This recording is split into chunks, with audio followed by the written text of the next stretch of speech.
evening. Welcome to another fun-filled edition of the Power Hour. I am Steve, along with the urban sensation C Red, the amazing, the exotic Cactus Rack from the world of roller derby and other things, sexy Stan Hansen, as it were. And of course, Rion Skills is here, but not here, kind of interdimensionally shifting, perhaps. But tonight, kids, wow. Can I cut you off, Steve? Why not? Dare I ask what you mean by exotic? We'll get to that later when we recover roller derby. Tonight, I'm excited. We're all excited because the man has come around. And I'm not talking about that one in Connecticut. I am talking about the man in Chicago, Midwest, you name it. He's been there. He's done it. He probably had the idea before you did. Damn it, is it good to see Billy Wack. Billy! Hello. Billy! Hello. Billy! Oh, we got a chant. This is the first ever Zoom chant we've had. Yeah. Well, hey. thanks for having me. I'm glad to be here in my home. And you are in your home. And yeah. Before we get to the task at hand, I have been following on social media the saga of your friend, your dog. How is that going? It's okay. We thought he had a stroke, but it turns out it wasn't a dog stroke. It's some kind of other just old man dog disease. But he's kind of like, his balance is off. He's like seasick, so we're giving him medication, and he's getting better. He's finally starting to eat. So thanks for asking. Yeah, Charlie, he's doing good. Cactus Rack is a big supporter of the dog community. So if I didn't ask that question, I think she would have been offended, and I would have gotten a message later. Yeah. Cactus, I only care about dogs and babies. For Billy. According to Steve, I only care about dogs and babies. That is a true statement. So tonight we have Billy Wack here, and we have to talk about what is to come. Sunday, April 23rd, Concord Music Hall. Finally,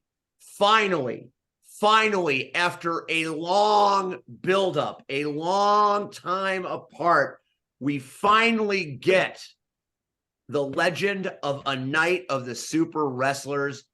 My God, this has to feel great for you because this has been on the table for years at this point. For years, and I got to say, I'm afraid. I'm actually afraid. Last time it took a while to like build it up. All right, let's do it. Let's get this going. We finally pulled the trigger on it. Global pandemic. Yes. So now that we're like, back to normal, I come creeping out again, and I'm like, let's do it again. And now I'm just waiting. What's gonna happen now? So hopefully it is full steam ahead. Hopefully everything works out, and hopefully Sunday, April 23rd in Chicago, Illinois, at the Concord Music Hall, everything takes flight. We're very excited about this. I am personally very excited about it. I have my ticket. I'm going with a group. We are all going to be there to watch this marvel, this strange new universe of wrestling.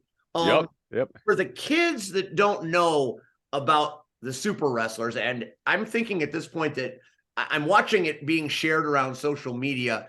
Everybody from every corner of the business that I work with knows about it, is interested in it, and is talking about it. Tell us how it came to be and where we are right now. It came to be that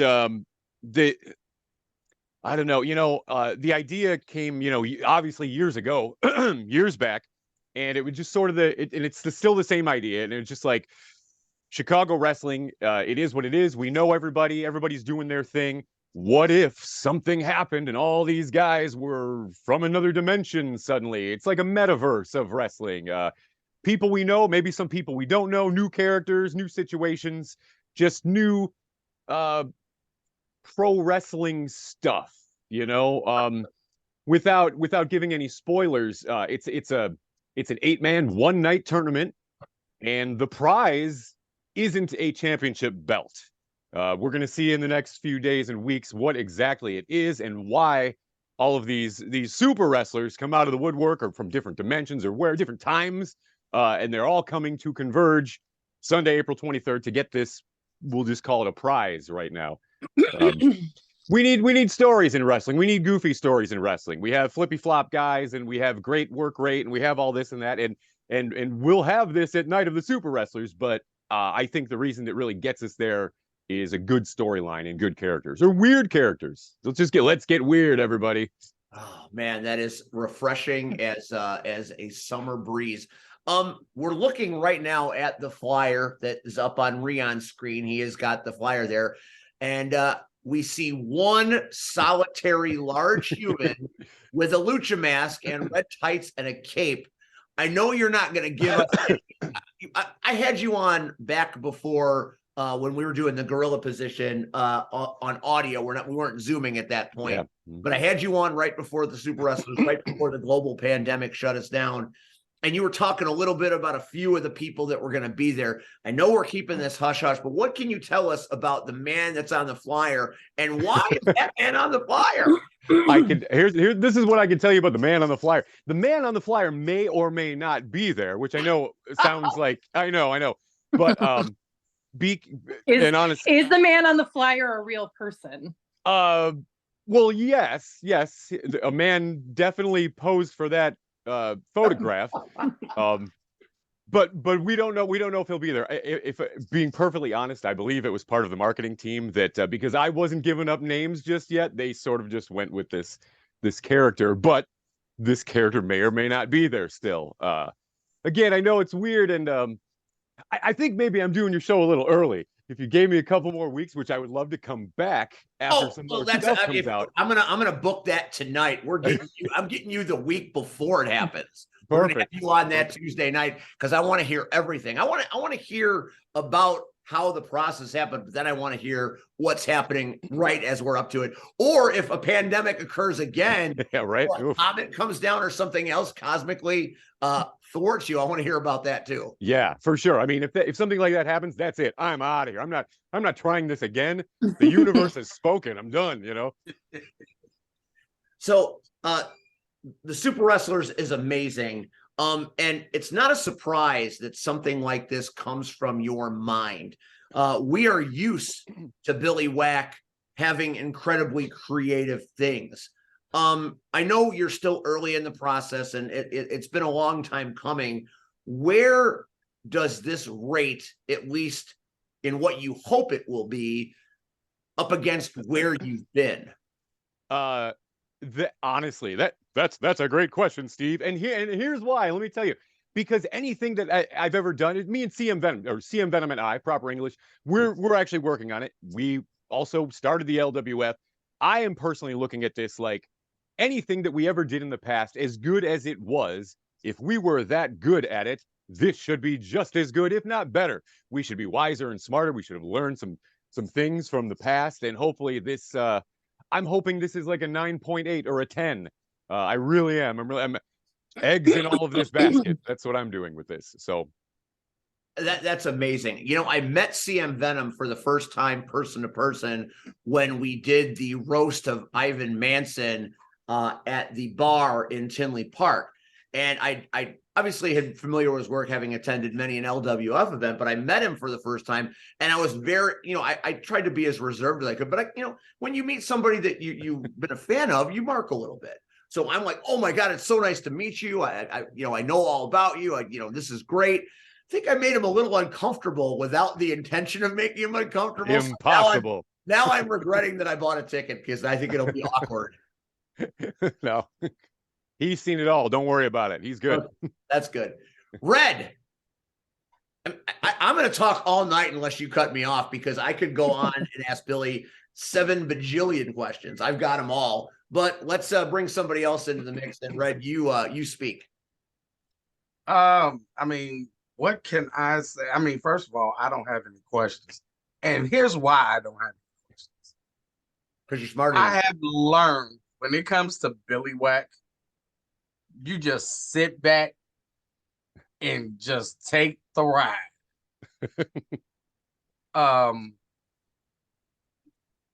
The way him and Venom's mind works, like most people don't grasp the concept that me and Steve are old enough to remember and have attended LWF. Shopping carts and balconies. That's what I remember. If you say LWF to this younger generation, they have no clue. So now they have to go on their little Google machine. Or read the goddamn book. There's a book. There's well, a book. there's a book, There's but a book. most of them don't read. Read the damn book. You Okay, can well, read. I read, so I will find the book, okay? I'll The have a book is copy a of the great book. the book is a great read.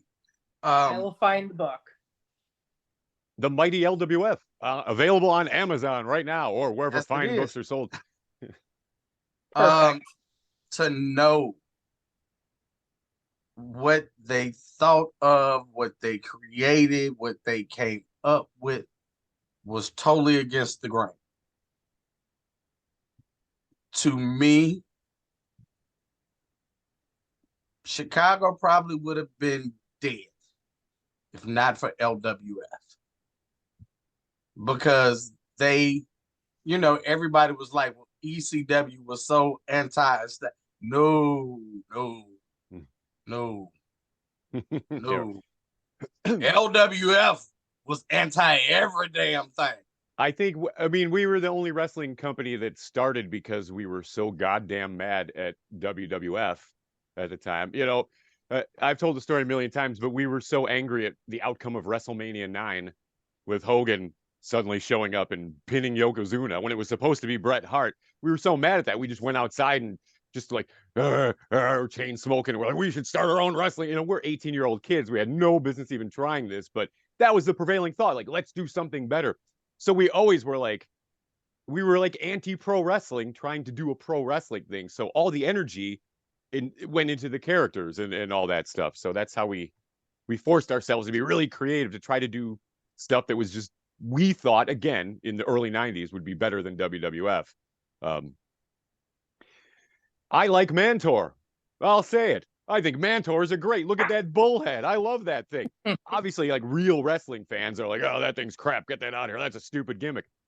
But it's all gimmick. It's all, so let's go full gimmick. Give me the full gimmick. Give me that bullhead. That's where I'm at with wrestling. He wants the gobbledygooker all day long. Right? Well, hey, look, I'm glad the gobbledygooker came out of that egg and not the Undertaker, because that was almost supposed to be the thing, Oh, that would have made things bad for everybody. Taker did say he was worried that was gonna be it. Yeah. But again, so the way you guys created that. So let me back up a few years ago.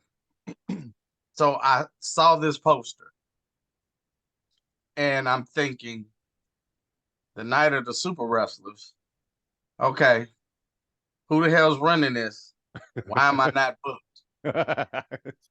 And I'm being honest, because I'm like, damn it, do I need to bring Marche? And he would have too. That's absolutely true. I'm just saying, like, I'm thinking of all, I'm like, who's running? So eventually it gets back to me. It's Billy's show. Oh, never mind. Never mind. So because here's why. Because I don't know what you have in store for everybody that's coming. And I'd rather, for once in my life, go back to being just a fan. Thank you so much. This is okay. All right. So here's the other thing too. There's a lot of people are like hitting me up, like, how do I get on? What do I do? The show it's been booked for like 3 years, like a long time. You know what I mean? So we haven't. Everyone's still alive, thank God. Everyone still has all their limbs. We can proceed with pretty much the same show we wanted to do 3 years ago. The trick is, and everyone's been hitting me up, and everyone that is hitting me up, and I'm looking at you out there, you know who you are. There will be a spot. It's just that, again, think of this as Star Wars. I need Star Wars to do well so we can do an Empire and a Jedi. And as an action figure guy, I'm an action figure collector, obviously. I understand things come in waves. So if you didn't make the first wave, you will probably be included in the second or third wave. There are guys and managers. There are people out there that we definitely want to use. But again, we have to put all of our energy in this first one so we can proceed. It's a different venue. There's a lot more moving parts. There's a lot more stuff going on. I don't know if anybody's done a venue like Concord Music Hall. There's a lot more production and things going on. And Concord Music Hall it's an amazing place to see anything. Yeah. So we're just figuring out all the moving parts of that, and it's like I said, if you like pro wrestling, if you are a fan of Chicago wrestling or anything that I've done, CM Venom, LWF, anything like that, give this a shot, give this a try. Support local wrestling, support the super wrestlers is my shill. And I hate being a shill. I hate being a shill. There are still tickets available, right? There are great tickets still available. I will be getting one, and I will form my own group since Steve apparently doesn't know me outside. I'm going on the generosity of Kevin Palmer. He said, "Are you going? Have you got your ticket yet?" And I had it. And he's like, "I'm going to buy your ticket." I will get my gang together, and the knockouts will show up in force. Rocket Pro Wrestling is all in on the super wrestlers. There's a whole Rocket Pro faction going. Well, I love it. I love it. I mean, we're in Joliet. We're in the building that you made famous, so we feel like we're making a pilgrimage to see the Wiz. I helped make it famous. But I check out Rocket Pro stuff online because I can never get out to a show. I'm always stuck doing something. And but watch out, I'm coming. But I've been watching some videos lately. It looks like it's getting great over there. I'm telling you right now, if you come to Rocket Pro, there is a seat next to me on commentary that has been somewhat of a revolving door that I put your name on a sign and I stick it to the seat every time just in case. When is the next show? When's the next show? The next show is March 4th. Okay. That is in just a few weeks. Just a few weeks. Okay. So if Billy Wack came to Joliet, I mean, I think we would have some kind of cosmic situation. If I came to Joliet, would they get angry if I handed out? No, I think that people would be like, "Holy Jesus, it's Billy Wack and Joliet." Rian is calling his first time out of the show, and I thought I was the only one with a sign. Rian's got his own sign. Yes, Rian. I need one now. My apologies. I didn't plan on saying anything today, but this isn't a question. This is just a statement. If Mr. Wack, if you are able to sit next to Steve, I'm pretty sure he would just retire. I would. This is my bucket. I'm pretty sure. Really?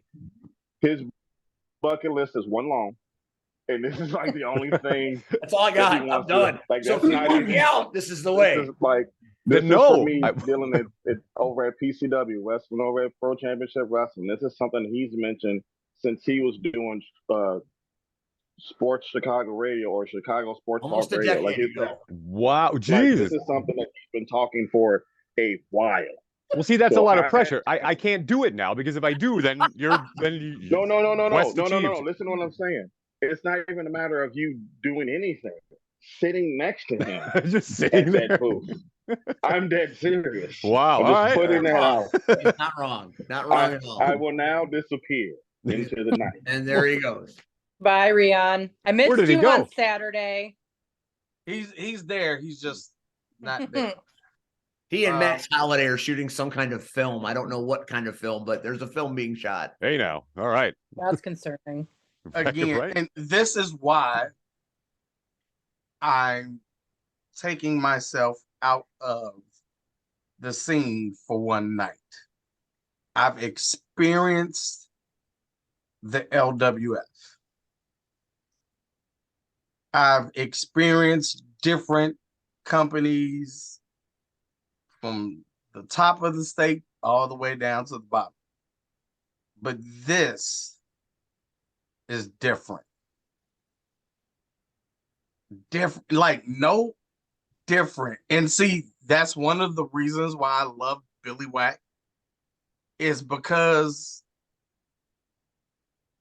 there's going to be something, I guarantee you, everybody that walks out of that building, everybody will have something different to say.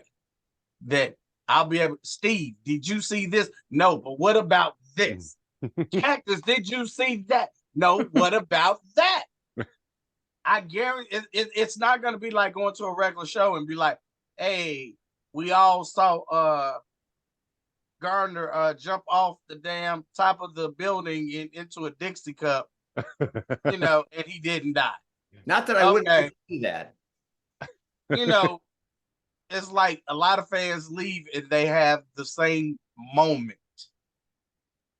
That's what Billy has given us throughout the years is moments. I've tried. Boy, have I Moments tried. moments that you do, first of all, just for me, and I was so mad at you when you finally went to Windy City, Oh, and I'm like, dude, we all left. Now you want to show up. Like, great.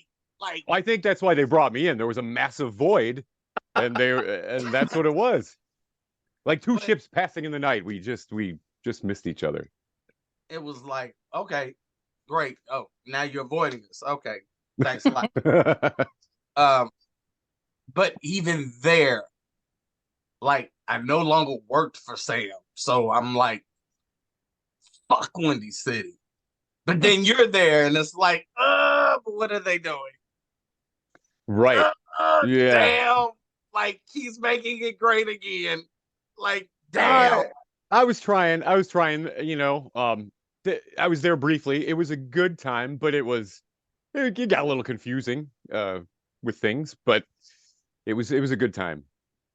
But I mean, just you being there was enough to shake up the scene because everybody knew how you felt or supposedly about the local scene. And it was like, now he's with the establishment. Like, something is coming from this. And that's what I mean. Not just the moment, like, dude, when I give you your roses later, trust me, you'll know. Oh, this isn't the roses. There are roses to come, is what you're saying? Yes. Holy shit. Right. I can't. No, please. You're gonna make the man cry. Hey, I do what I do. He does what he does. But those were the moments outside of LWF. And the crazy part to know that we had a connection outside of wrestling. Hey, Jim. Right. And then think that all these years, Billy Wack and CM Venom have left these little nuggets and moments. And it's like, so if they can do that all throughout these years, this night where it's them again, take my money. Take it. Take it. Thanks. And now the pressure's really on C-Red. I mean, it's one of those like stepping back up to the plate after a while. Like, can I still hit? You know, can we still hit? So that's fingers crossed. But I think you can. I mean, you guys, like you kind of mentioned, you guys are older and wiser now. You know, and we all are. You know, especially in this business. So we kind of know. You know, you can kind of look back and say, 15 years ago, I would have did this instead of that. Like, you kind of know where your mistakes were. Yeah. Or not so good decisions. So you can learn from that. Absolutely. And I kind of know you. And I know the story. Like, I'm mad that you can't tell us anything. But I know in the next few weeks, you'll start to reveal everything.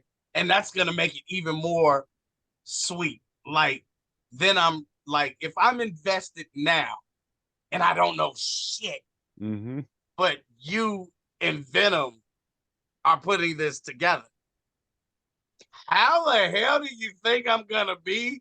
I mean, April 22nd? See, it's the thing too, and it's like I say, I said it 3 years ago, I think, to Steve, a little less history, a little more mystery. It's all we have left in pro wrestling. And amongst people that are in the business, if we can like pop each other, you know, then we're doing it right. So the fact that you guys are so enthusiastic about it, it's reciprocated back to me, and now it's like we're creating energy here. And again, I wish I could say more. Exclusive for you guys. Oh, exclusive! The referee, exclusive music. The referee is a robot. You can't touch him. He's electrified. Don't touch the robot. A robot referee. And I mean, being honest, again, amazing. There are things about pro wrestling, like especially WWE stuff, can't stand the way like a wrestler will rough up an announcer or put hands on a referee. Like, we need to keep referees and announcers in this safe zone. The referee's supposed to call it down the middle. He's the authority. So when you see like even Brock Lesnar the other night on Elimination Chamber, he's F5 in the was that the other night? My God. Yeah. He's doing that. And I was like, this sucks. You're not proving anything except you're a mentally unstable employee of the WWE. Leave the commentators alone. Leave the commentary guys alone. Leave the referees alone. When the EMTs come out, you know, you're angry. You're not proving anything. We already know you're super tough. The head is going. So anyway, real quick, don't touch the referee. You can't touch the referee. He's a robot and he's electrified and he'll shock the shit out of you. And you'll die. Rion, you called your second time out. You've only got one. I want to see it. I'm sorry for interrupting, Mr. Wack. I just want you to know that may be the most genius scenario of officiating I have ever heard. Thank you. Thank you. Just the idea that maybe you shouldn't touch this very important person, right, is amazing in itself. But please continue. And who's to say that like situations can't arise out of that? It's a referee you can't touch. Could the referee be used somehow to somebody's advantage? I don't know. But anything can happen at Night of the Super Wrestlers. I want to just jump the guardrail at this point and grab the ref and find out what they are. I'm so excited. I guarantee actually something will. If you touch the ref, something might happen. I don't know. Oh my God, there's a taser. There's got. Hey, I've got 18. I was just gonna say, like, I'm good. As Steve can attest, I have no problem putting my hands on refs as far as roller derby. So now I'm like, okay, this feels like a challenge. Chest. What'd you say? You put skates in the ref's chest. I don't even remember doing that. I don't know what you're talking about. Listen, I know what I'm talking about. All right, so let's listen. You know, Billy can't tell us a lot about what's happening because we're still in the planning process. But I am going to formally, not formally, because that would be weird. We want to ask Billy Wack to come back on this show on April 18th. That is the Tuesday before Night of the Super Wrestlers. And I would even like to ask if CM Venom would like to join you. Cool, yeah. And I'd like to hear all about it. So we're going to make that the Power Hour presents a Night of the Super Wrestlers, the Go Home Show. So we're talking about anything but the Super Wrestlers, and you can come use us for whatever manipulation you have in mind. If you would agree to do it, we would love to have you. This is my official handshake. I'll do it. I'm in. There we go. So on April 18th, just a few days before it happens at the Concord Music Hall, Billy Wack returns to the Power Hour. And like I said, if we could have Billy Wack on the show every week, we would do it. But he's a busy man, can't do it every week, but he is going to be back in April, and we are going to find out more about this big show. Cactus. Yes. We haven't let you ask any questions yet. I'm sure you have them. I asked questions when I had them, actually. Do you have anything now? Do you have anything for Billy Wack right now? No, because I'd rather question about children. I would rather be surprised at the Night of the Super Wrestlers. I do want to know if the robot is a Roomba. I can't tell you that one. That's a spoiler. We don't need spoilers. Oh my gosh. No, I'm looking forward to being there at Night of the Super Wrestlers, and getting to talk about it afterwards. Awesome. Let us entertain you guys. Let's have fun. It is going to be an amazing night. and we are all going to be there on April 23rd. You can get those tickets. Concord Musical. It's a 17 and over show. So doors open at 6 p.m. It's a strange universe. It's going to be amazing. You and Pro Wrestling Blitz basically put St. Joe's Park on the map once upon a time. And again, I think that's part of my fascination with you, because at Blitz, you and Venom were doing commentary, and I had just broken into this business at that time. And I sat at a table for our school behind you, and I listened to what you guys were doing, and it made me want to do this. So Really, again, that's why I'm super excited that you're here, because you had an incredibly big influence on what I do. And when I'm on camera, when I'm doing something in ring, I am trying to do the best Billy Whack impression. oh, come I on. suck every time. And even after taking 11 chair shots last Friday night, I still can't be Billy Whack. Damn it. Wow. Well, hey, geez. Gosh, you're just I don't know what to say. Boy. Hey, look, if what I did inspired you or helped inspire you or anything, I'm sorry. I'm really sorry. So are many others. So are many others. They're going to hold you accountable for all the chaos that I create at some point. Red. Yes, sir. Go. A lot of people don't know if there was no Billy Whack, there would be no C-Red. What? What? What? Really? Oh, geez. Come on, really? Many years in a universe far, far away. Everybody knows, most people know my story. I know we know your story. But there's here. a part of the story that people don't know. Oh, I want to hear it. It's an exclusive. Not an exclusive unless you really know. So a good friend of ours, Jim Wolf, was doing music for LWF. And I was still trying to find my way back to sanity. And he said, hey, let's I gotta go to the show.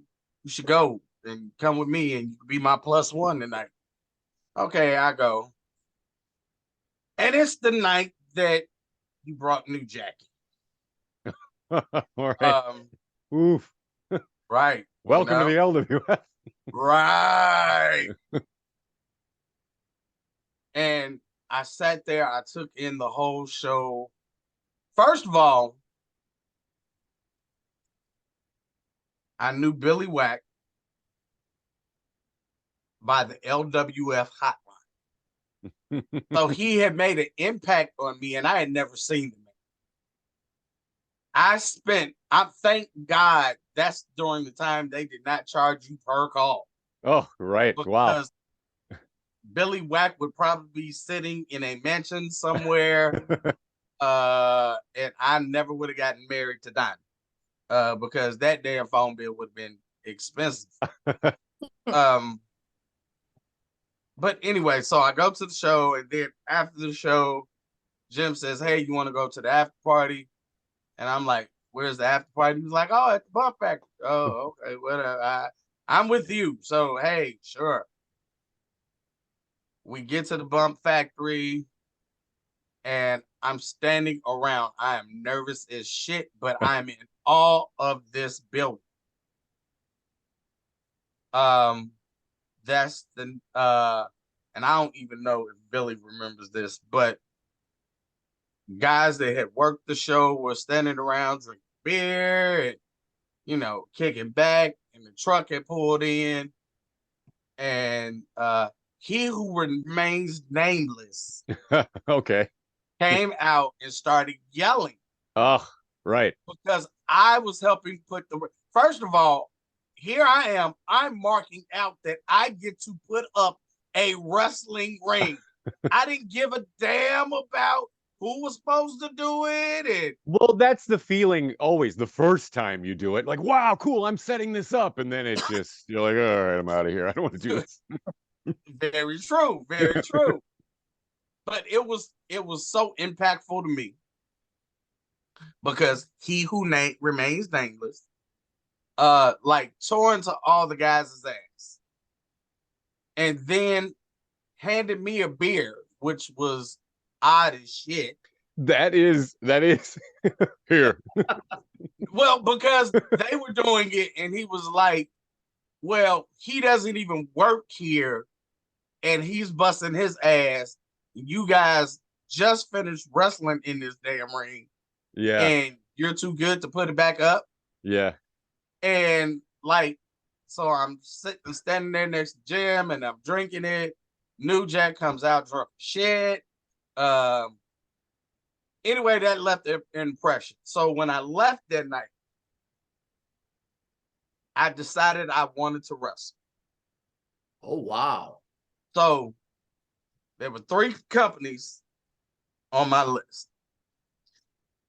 So the first company was a lucha company up north. The guy said he would train me for free.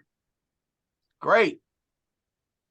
In the middle of rush hour on a Tuesday, I drive up north like a stupid ass bastard.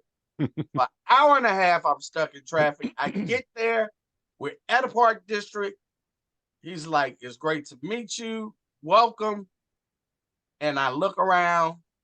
First of all, this is Billy the Tiger, since this is my damn show. And I'm like, "Where is the ring?" No ring. No ring. What? How the fuck we gonna train? Yeah. We train on the mats. How the fuck we gonna train on them? I Right. can't flip and do a 450 on a mat. What the? Oh, okay, baby. I'm on my way home. The kid is sick. All right, I'm on my way. So I make that 2-hour drive back in rush hour traffic. And I said, no. So I called Jim. I said, "Jim, can you give me Billy Wax's number?" What year was this, by the way? Like where? Like I couldn't tell you. This had to be early 2000s. okay. Like yeah. very early like either 2000 2000. or 99. Yeah. Okay. And you told me to come down. You told me what day was practice. And I said, okay. But in between then, I went to Sam. And Sam gives me the spiel, shows me the studio. Yeah. And I'm like, yeah. And then he hits me with the price. Sure. And I'm like, fuck. But I didn't let him finish. Like, I was like, fuck. No. Yeah. So in my back pocket, I'm thinking I still got the LWF. So I show up at the time, walk in, and you had Machine training. Now, I don't know if you guys had shot promos beforehand or what, but Machine was full on in Machine mode. Okay. Wow. Sack on his face with nails sticking out. Yeah. And I'm like, and whoever was in the ring, he was beating the dog shit out of him. And you had came down and, you knew who I was and I knew who you were. And you like, oh, that's Machine, our head trainer.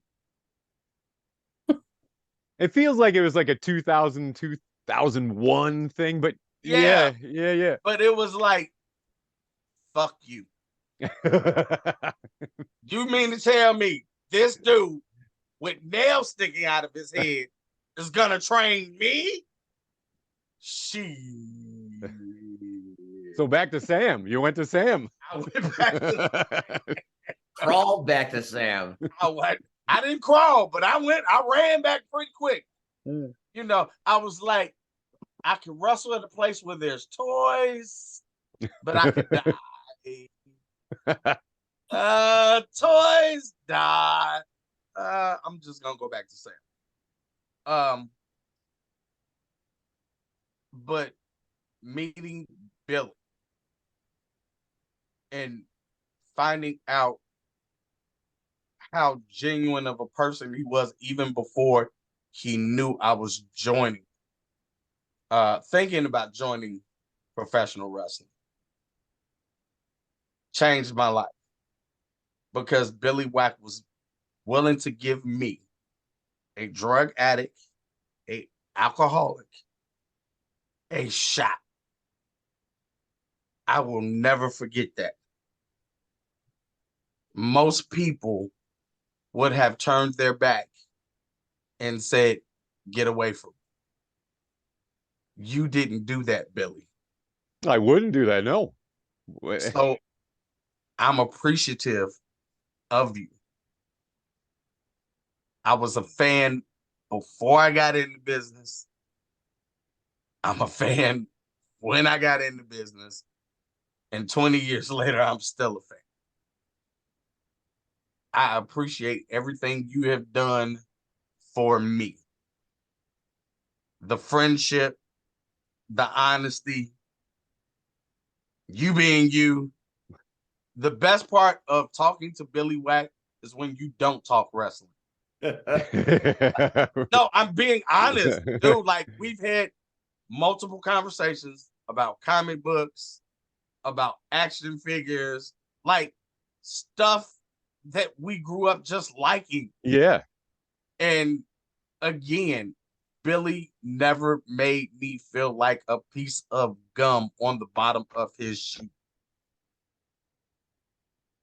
And to see other people do that today, like, makes me sick. Like, he could at any point said, fuck off. He never did. Well, see, Red, I had no idea. Jesus Christ. Oh, God. Oh, God. Oh, God. He's crying. Oh, God. Oh, I'm so... It's not about you knowing. Like, I never, just recently, so this past, what I say, six months, Steve Cactus, like, I've come out, that I battled depression. That again, before I started 20-something odd years ago, that I did go through a point in my life where I was a drug addict. Marijuana wasn't legal, so you still had to call it a drug, but I was a drug addict. I was dependent. I was an alcoholic. That did not. I could kill a gallon of gin every day. Every day. Tanqueray? Gin. Seagram's. Oh, Seagram's is worse. Tanqueray is at least classy. Hey, but on good nights, yeah, I drink Tanqueray, but everyday drinking, You gotta have a good payday to have the Tanqueray. High price. But when I tried to get my life back together, like, the universe and for me, God put people in my life. So again, he put Jim, who we literally call each other like we're twins because we love the same shit. Mm-hmm. He's just white, I'm just black. Like, literally, we just like, damn, what the hell? By the way, real quick, Jim Wolf, if you're watching, you should take up collecting action figures. Maybe one day. I think he will. Maybe. It's amazing. He's the most amazing collection I've ever seen. Dude, the bust. Like, dude, he got me into buying busts, and I couldn't afford the big ones. So I started out with the mini bust. Yeah. And then I realized I couldn't keep affording it. So I just started selling them. Like, this is an expensive ass hobby. I can't. I can't. I love the action figures. I don't collect many. I collect action figures that were impactful in my life. So I have my $6 Million Man 1970s. Oh, wow. You can look through the eye. Yeah, yeah. And then I just got for Christmas from my family the entire collection of Migos 50th anniversary DC. Oh, those are oh wow, yeah. Those were that is my shit. And Batman, Superman, Robin, Aquaman, Shazam. They put them out 50th anniversary. Yeah. I'm 52, so that was what was out when I was a kid. And I don't have action figures galore, but I have those because I remember I wanted the experience again at 52 of those boxes being under my Christmas tree and opening them and saying, "My God, I just got fucking Batman." That happened in real life. It means a lot. Well, I'm sorry, I got off on a tangent. I'm done. I'm very specific. I only collect McFoley action figures. Wow. So it's not as expensive. I have like every iteration of McFoley you can think of. That's amazing. That's amazing. Jim Wolf probably has every damn figure ever made. Yeah, everyone. Like, hey, he'll message me, you know, like, oh, I got my 12th Cobra Soldier or whatever. Like, 12, Jesus, Jim, why? But he's Jim Wolf. That's what he does. And dude, Jim, let me say this real quick. We're talking about Jim Wolf. Jim Wolf was the first guy who like would burn CDs. We're talking like late 90s. So he would have all the entrance music for us. Like Jim Wolf was the guy. He would come around. He would like, you know, he's always at the forefront of technology, and he always helped out LWF. Jim Wolf, your story should be told also. He was very important to us. Dude, right, that was Jim the Wolf. Night he went when we came to the show. He had a stack of CDs, and I was like, well, what is this? He said, oh, this has got everybody's entrance music on it. Like WWE hadn't even thought about that shit. Yeah. And it was like, hold on. This company I've never heard about being live, because I thought the LWF literally was just a phone thing. Yeah, dude. You got with your first copy of Sports Illustrated. Nobody understands that hotlines was such a fucking huge thing, at least here in Chicago. Primetime pimp. You wanted to find out what happened on Saturday night? Hell, Billy Wack is going to tell you to press option 3 to go over to Buster and Kingpin. And, you know, like. They were like podcasts way before podcasts. Way before. Ahead of like time. You had like, it was like a 3-minute voicemail that you could like leave an outgoing daily, change it, you know, leave an outgoing voicemail. And it was just, we just twisted it to be like wrestling news. I didn't come up with the idea, but like I came across somebody that was already doing it, and then they let me like take over, and then we like took over the whole hotline, and then just used it for like LWF propaganda. But what a time to be alive! It's just like like when you were a kid, and you would call Santa, you know, 976-3636 or whatever. That was like every day we would have to change out the message and talk about the upcoming show, and just dude, what a time to be alive. You would cut promos. Yeah. And the promos would be so intense. Like, there was another hotline I called. I forgot where it was. But, like, they would just give you news. Mm-hmm. Like, oh, this is what's going on. If you want to know what's going on in WCW, press 1. You want to know what's going on in WWE, press 2. Or WWF. Whatever. You guys would be like, and press option 2, and you'll hear what he who remains nameless has to say about his upcoming match, and you be like, what? We did them for years. Like, I mean, seriously, like 2-3 years, like every day, every other day, something like that. And we never recorded any of them. We never thought to record any of them. God, and, if we had those now, they were wild. I think they were really good. It taught us all like how to be like concise. We have 45 seconds or we have 90 seconds to like cut a promo, tell a story, get it done, wrap it up. I'm convinced that when I die, it's literally just someone there is like, we did record all of them. Here they are. And then I get to sit and listen. I think that's what it is. So I was gonna say, I bet there's someone in Chicago who had like an obsession for it or something, who's probably got it all on cassette tape. It would be great. Please come forth. Primetime pimp, if you got it, We need to know. Yeah, right? ETP, where are you? We know you're out there. We know you have this stuff. But I said all of that to say thank you. Thank you. I'm goddamn, because when I hear this stuff, like we did all this wrestling stuff and it cost us money and family and situations, and every once in a while it's like, well, we're still at it. Was it worth it? So when I hear stuff like this, I'm gonna carry this. Seriously, I'm gonna carry this with me for like the rest of my life. Like just hearing this, that like it affected people positively. To me, that's whatever it was for you is the same for me. You just telling me about that. So I appreciate you telling me this.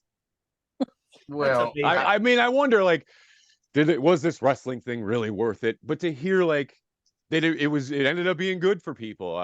That's all we ever wanted to do, is to entertain, and the proxy of entertaining is making people's lives better. So it's a win-win. Thank you.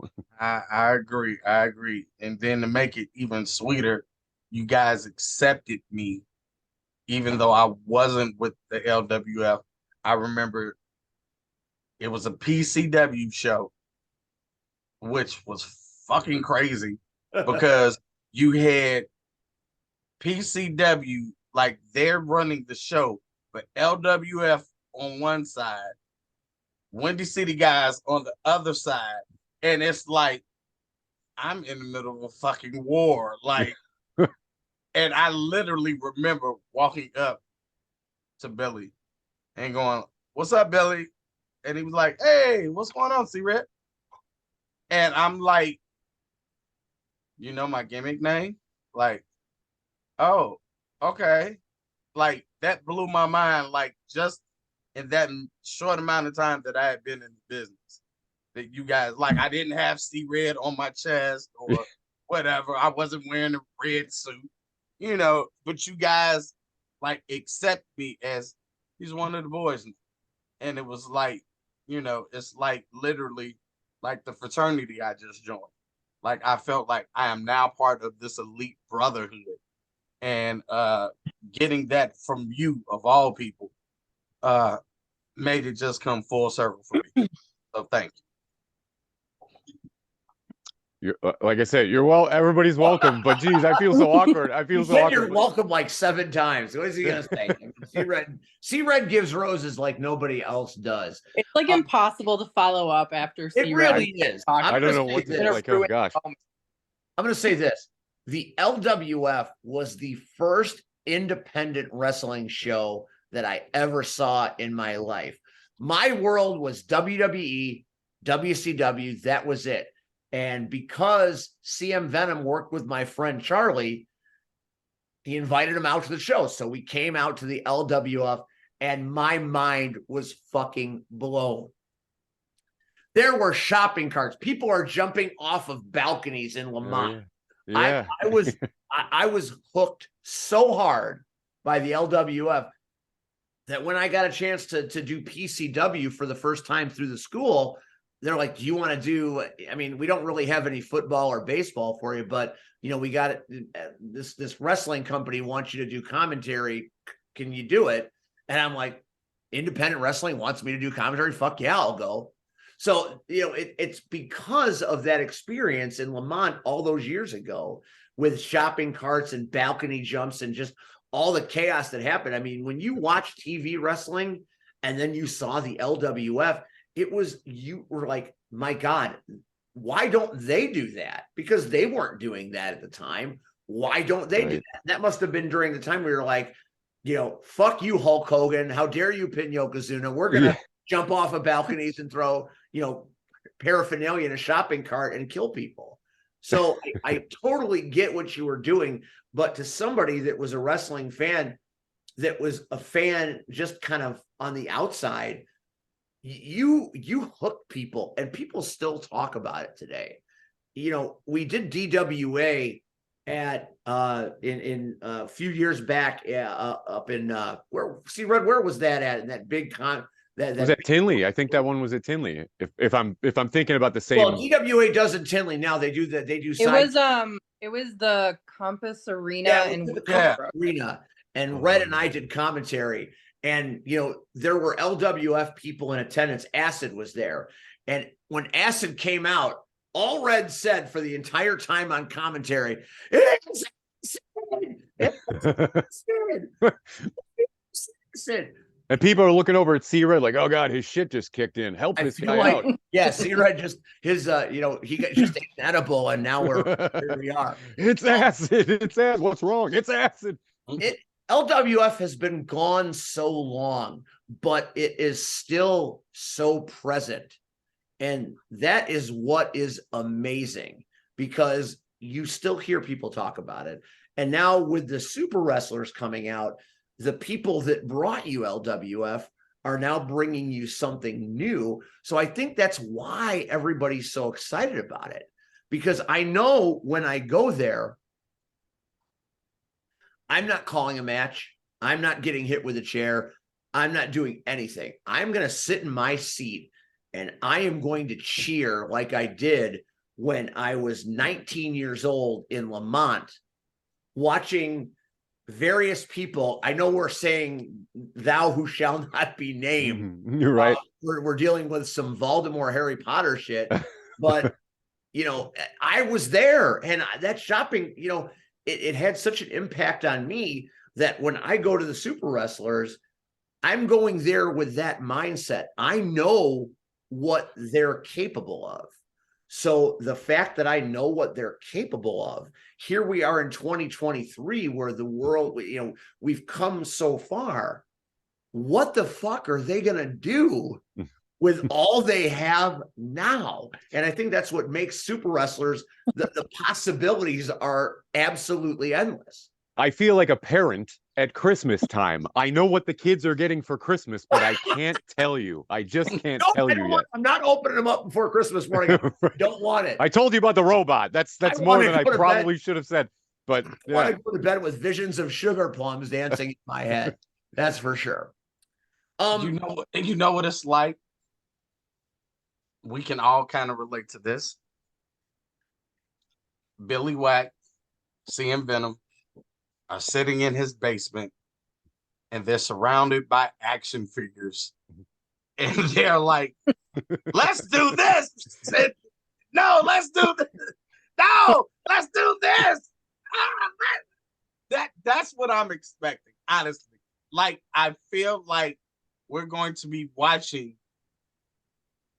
a literal physical conversation of two friends playing with their action figures, saying, I bet mine can do this. Watch this. Oh, well, I can do this. Watch if I take this firecracker and stick it up this way. And, and the crazy part is, think about it. He's already got us. Here's the funny part, Steve. There you go. That we're excited. And we don't know shit. I think if you shit, I know it's gonna be off the hook. If there was like a full card, if you guys had already, you'd be like, whoa, what's this? What is it? You'd have all this information and you'd be like, well, all right, well, let's see what happens. But again, a little more mystery, a lot less history, or whatever I said. But keep them secret. Keep them secret. Let it spill out more and more as we go.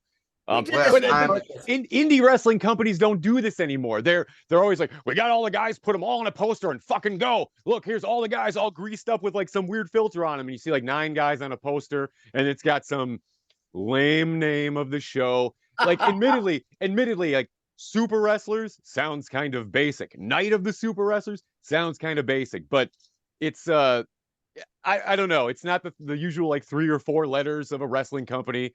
It's we're JPL or TWN or like what, this is Night of the Super Wrestlers. It's a whole thing. We're just trying to do it different again that everybody else was doing. And hopefully it'll kick off another 20 years of like rejuvenation in the scene. I'm sorry, it might be getting a little stale. There's some exciting stuff going on in pockets, but like let's just get really weird and see what we can do. When this goes over big, and it will go over big. Let's hope, right? Star Wars. Yes. When you start to make Empire Strikes Back, please just consider me for the Lobot role. That's all I'm asking. Or Dengar, something that's just kind of there, like a lampshade in the room. That's all I'm asking. You had me at Lobot. Watch out now. You're going to be like, oh, fuck. Why did I say that to him all those months ago? He's got me fitted for this thing now. Listen, I'll find a Walkman. I'll do some prosthetic changes, whatever needs to happen there. Hey, as long as I'm bald Lando, I'm good. Well, imagine commentary, but like you didn't have like a full like microphone setup. You had this like headpiece that like transmitted the. See, now we're talking. I don't have to say a word. I just have to think. Boy, off I go. See you guys. I'm gonna go do a Lobot thing now. Should this go on in waves, please consider me for commentary. Absolutely. Because I'm going to ask that when you have some time, you check out the Chicago Knockouts and you check out, in particular, Russian Blues promos, because that is me. Done and done. I will do this. I am color commentary to a T.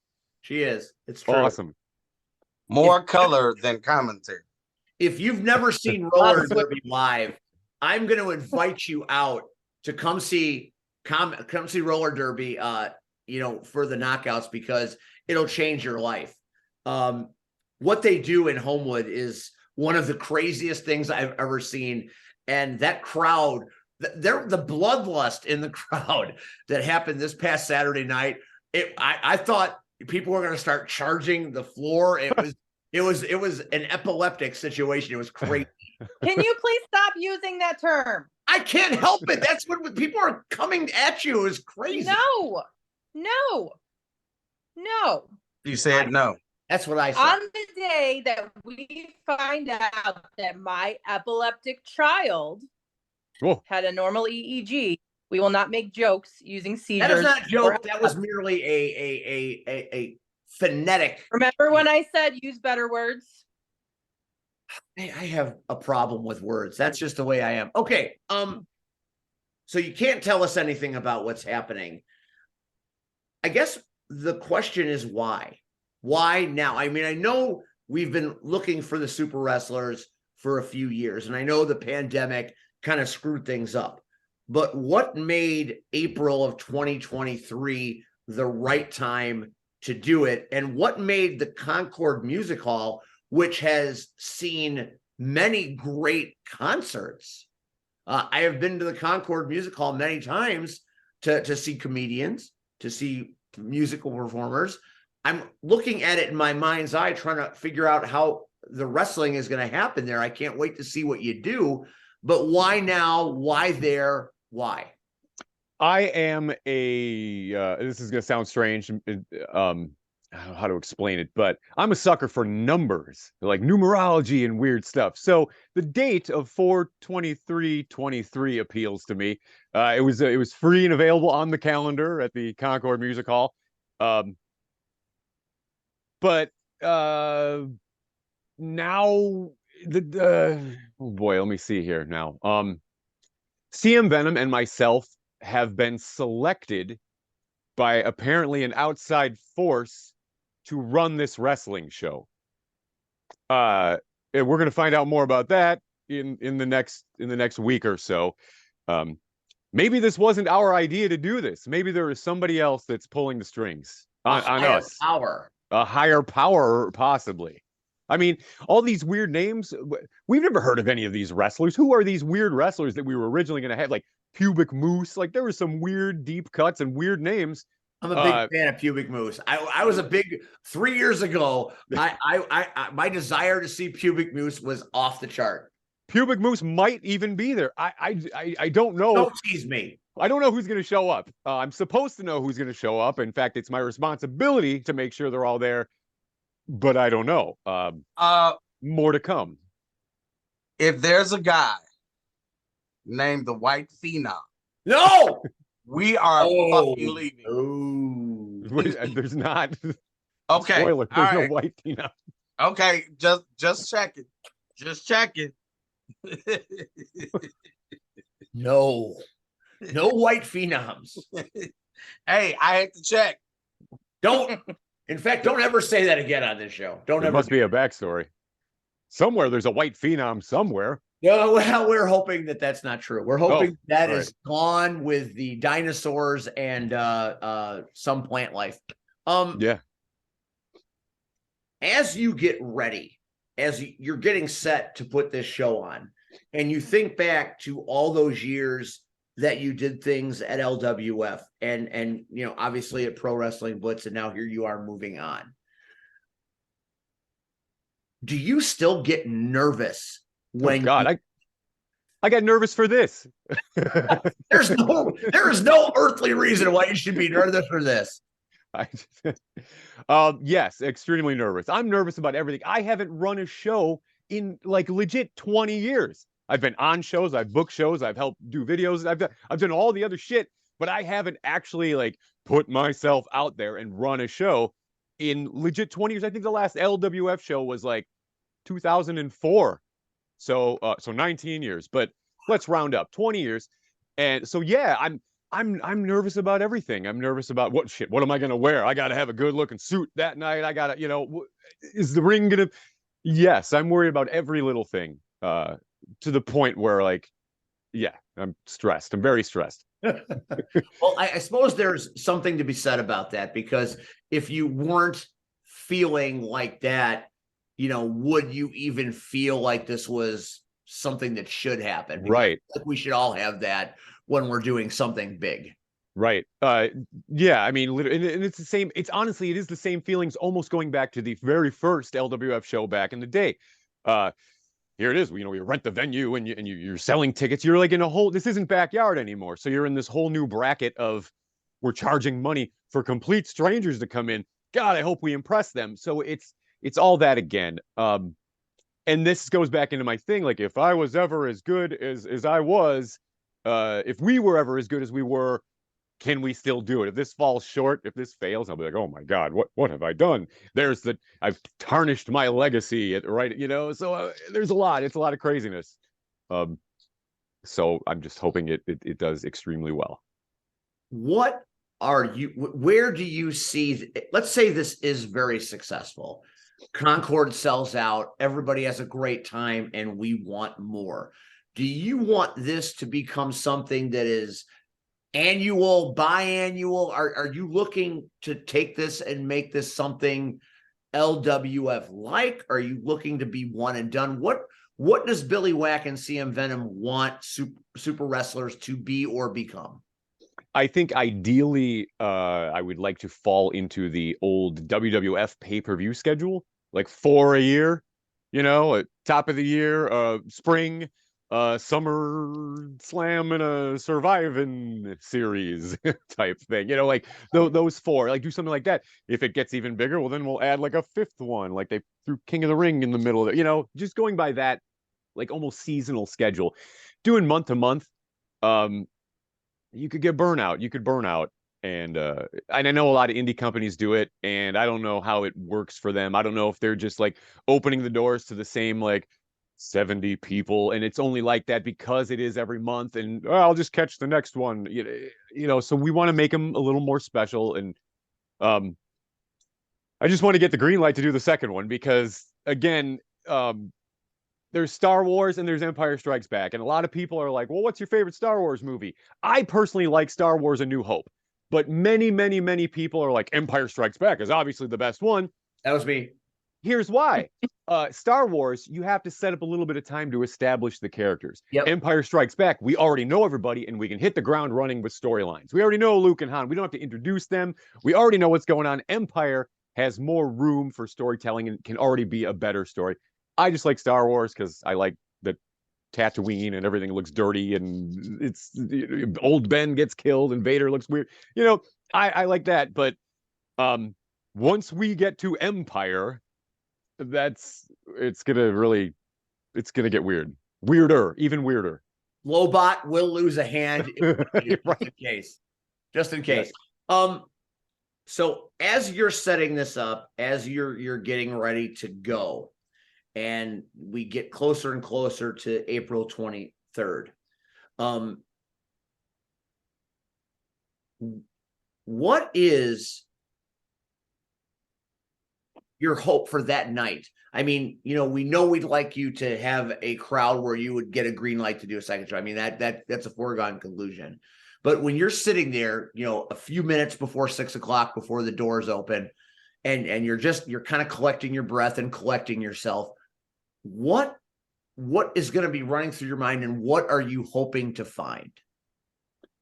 I want everyone to be like, wow, I saw a new color for the first time. I didn't even know there was a new color on the spectrum. I want people to like look at, there'll be a wrestling ring and there'll be like a ring announcer and a referee, you know. But other than that, I want it to be a real, I really want it to be different. I want it to feel different. Just a different vibe altogether within the confines of pro wrestling. Within the confines, that's amazing. And you know, we are going to be your vessel. We are going to talk about this a lot as time goes by, and we'll look forward to having you as we get a little closer. Maybe you can give us a little more insight, and we can talk a little bit more about what's going to happen at that time. Cactus, What? any questions now? No. No. I ask questions when I have them. Okay, I'm just making sure to ask. because we've been an hour and 25 with Billy, and we're going to move on to other things. I just want to make sure I'm not leaving you out. You're not leaving me out. I've already pitched myself as commentary. You did. I'm going to be at the show. I'm going to pick up the books so that I am educated going forward. I've got it. Right. Let me just help you out. What's up? Let me help you out. Yeah. There you go. There it is. There it is. Okay. There's the LWF. Okay, now buy it for me. It's on. You know what? We'll buy a couple. Maybe we'll hand them out. Maybe we'll give them as awards here on the Power Hour at some point. Support the LWF in all of their glory. Red, any final thoughts for Billy? I'm excited. Oh, man, we're all excited. Not just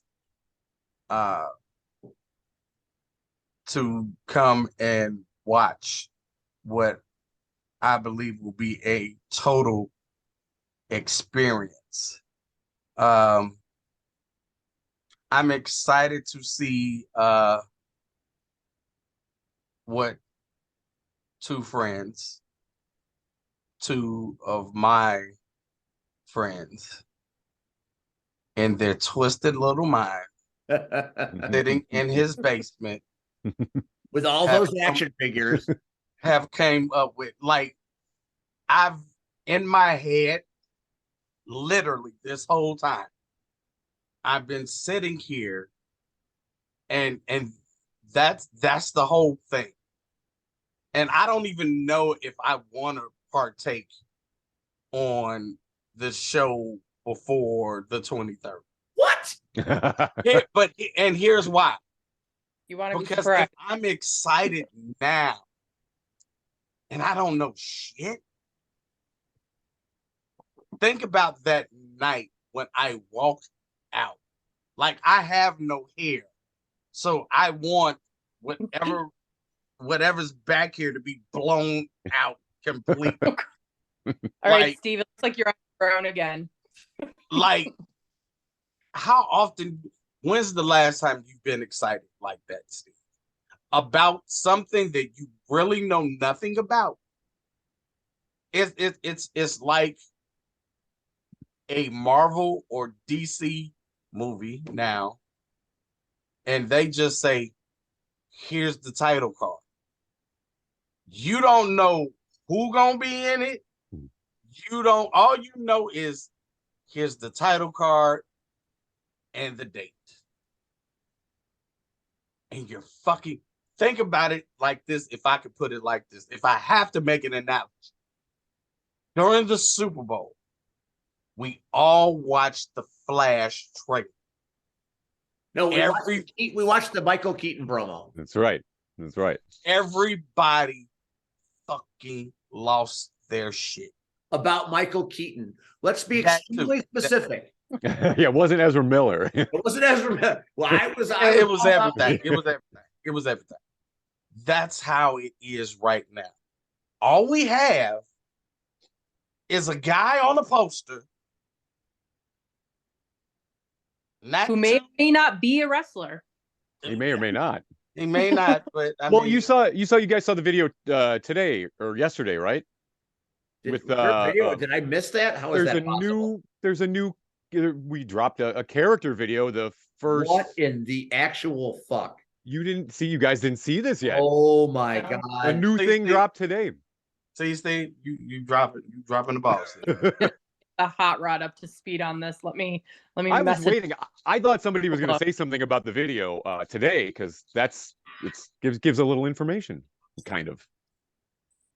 I was still recovering from the bout yesterday. I'm behind on I everything. think I got the whole behind. I got two. Wait, hey, let's do it again. Yeah. What?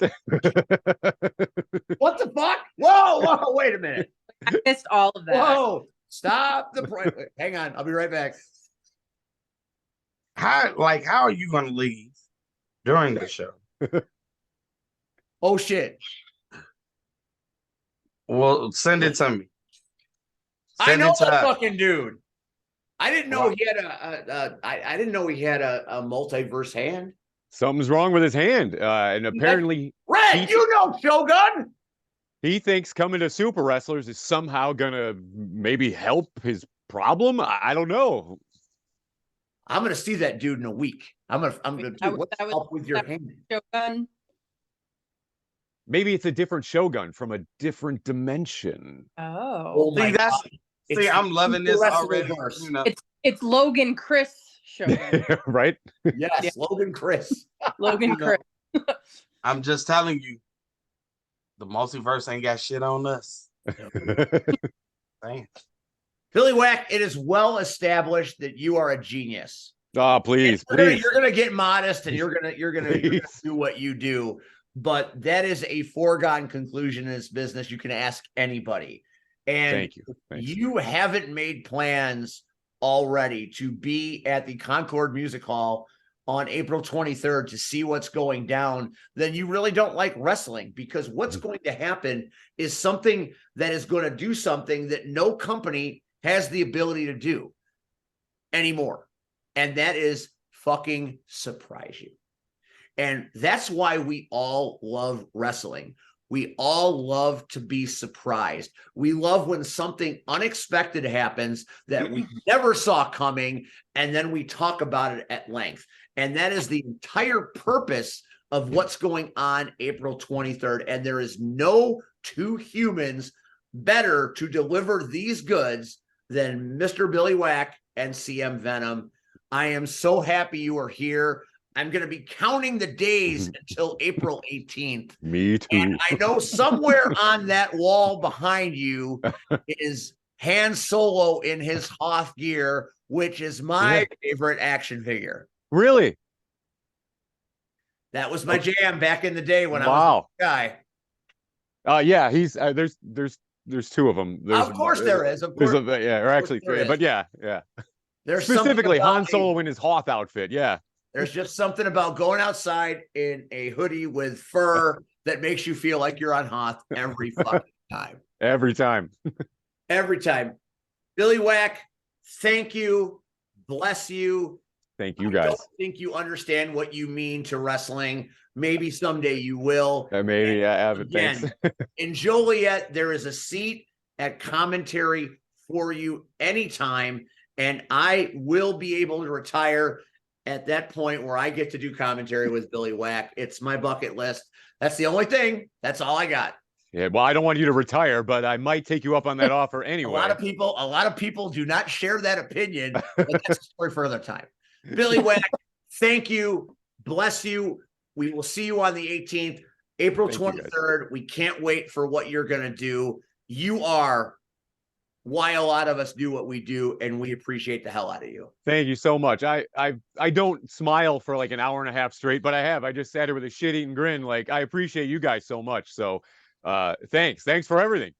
We are gonna let Billy Whack nicely fade off, or he'll stay. I don't know. We never know. We give the guests the chance to stay or not. But, it's a long time. We've gone longer with Billy than we have with most guests because we just don't want him to go. We just want to keep telling him how much we love him. He's got such a soothing voice. I'm very I mean, thanks. Stop. I'm gonna get an ego about this now. Don't get an ego. That guy's retiring too. Oh, but you know what? I would love to say, but I do have to take care of the dog a little bit. Yes, we love that dog, and we wish that dog well. Thank you. Wish your action figures well. We wish you well. Billy Wack, you're a national fucking treasure. Thank you so much. Thanks. Nice meeting you, Cactus Rack. It was nice to meet you as well, Billy Wack. All right, everybody, stay out of trouble. I'll see you. Ladies and gentlemen, April 18th, Billy Wack returns to the Power Hour, and we will find out more about Night of the Super Wrestlers. Billy, log off. You've done yeoman's work tonight, and we'll tag you when we put this out on social media. Thank you, guys.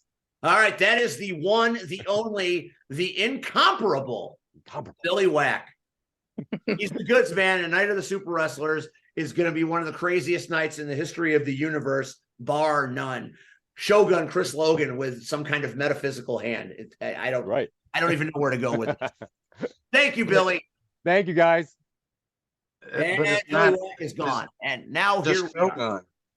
It's not Chris Logan. It's just Shogun. Like Captain Rex said, it's Logan Christopher. Logan Christopher's his name.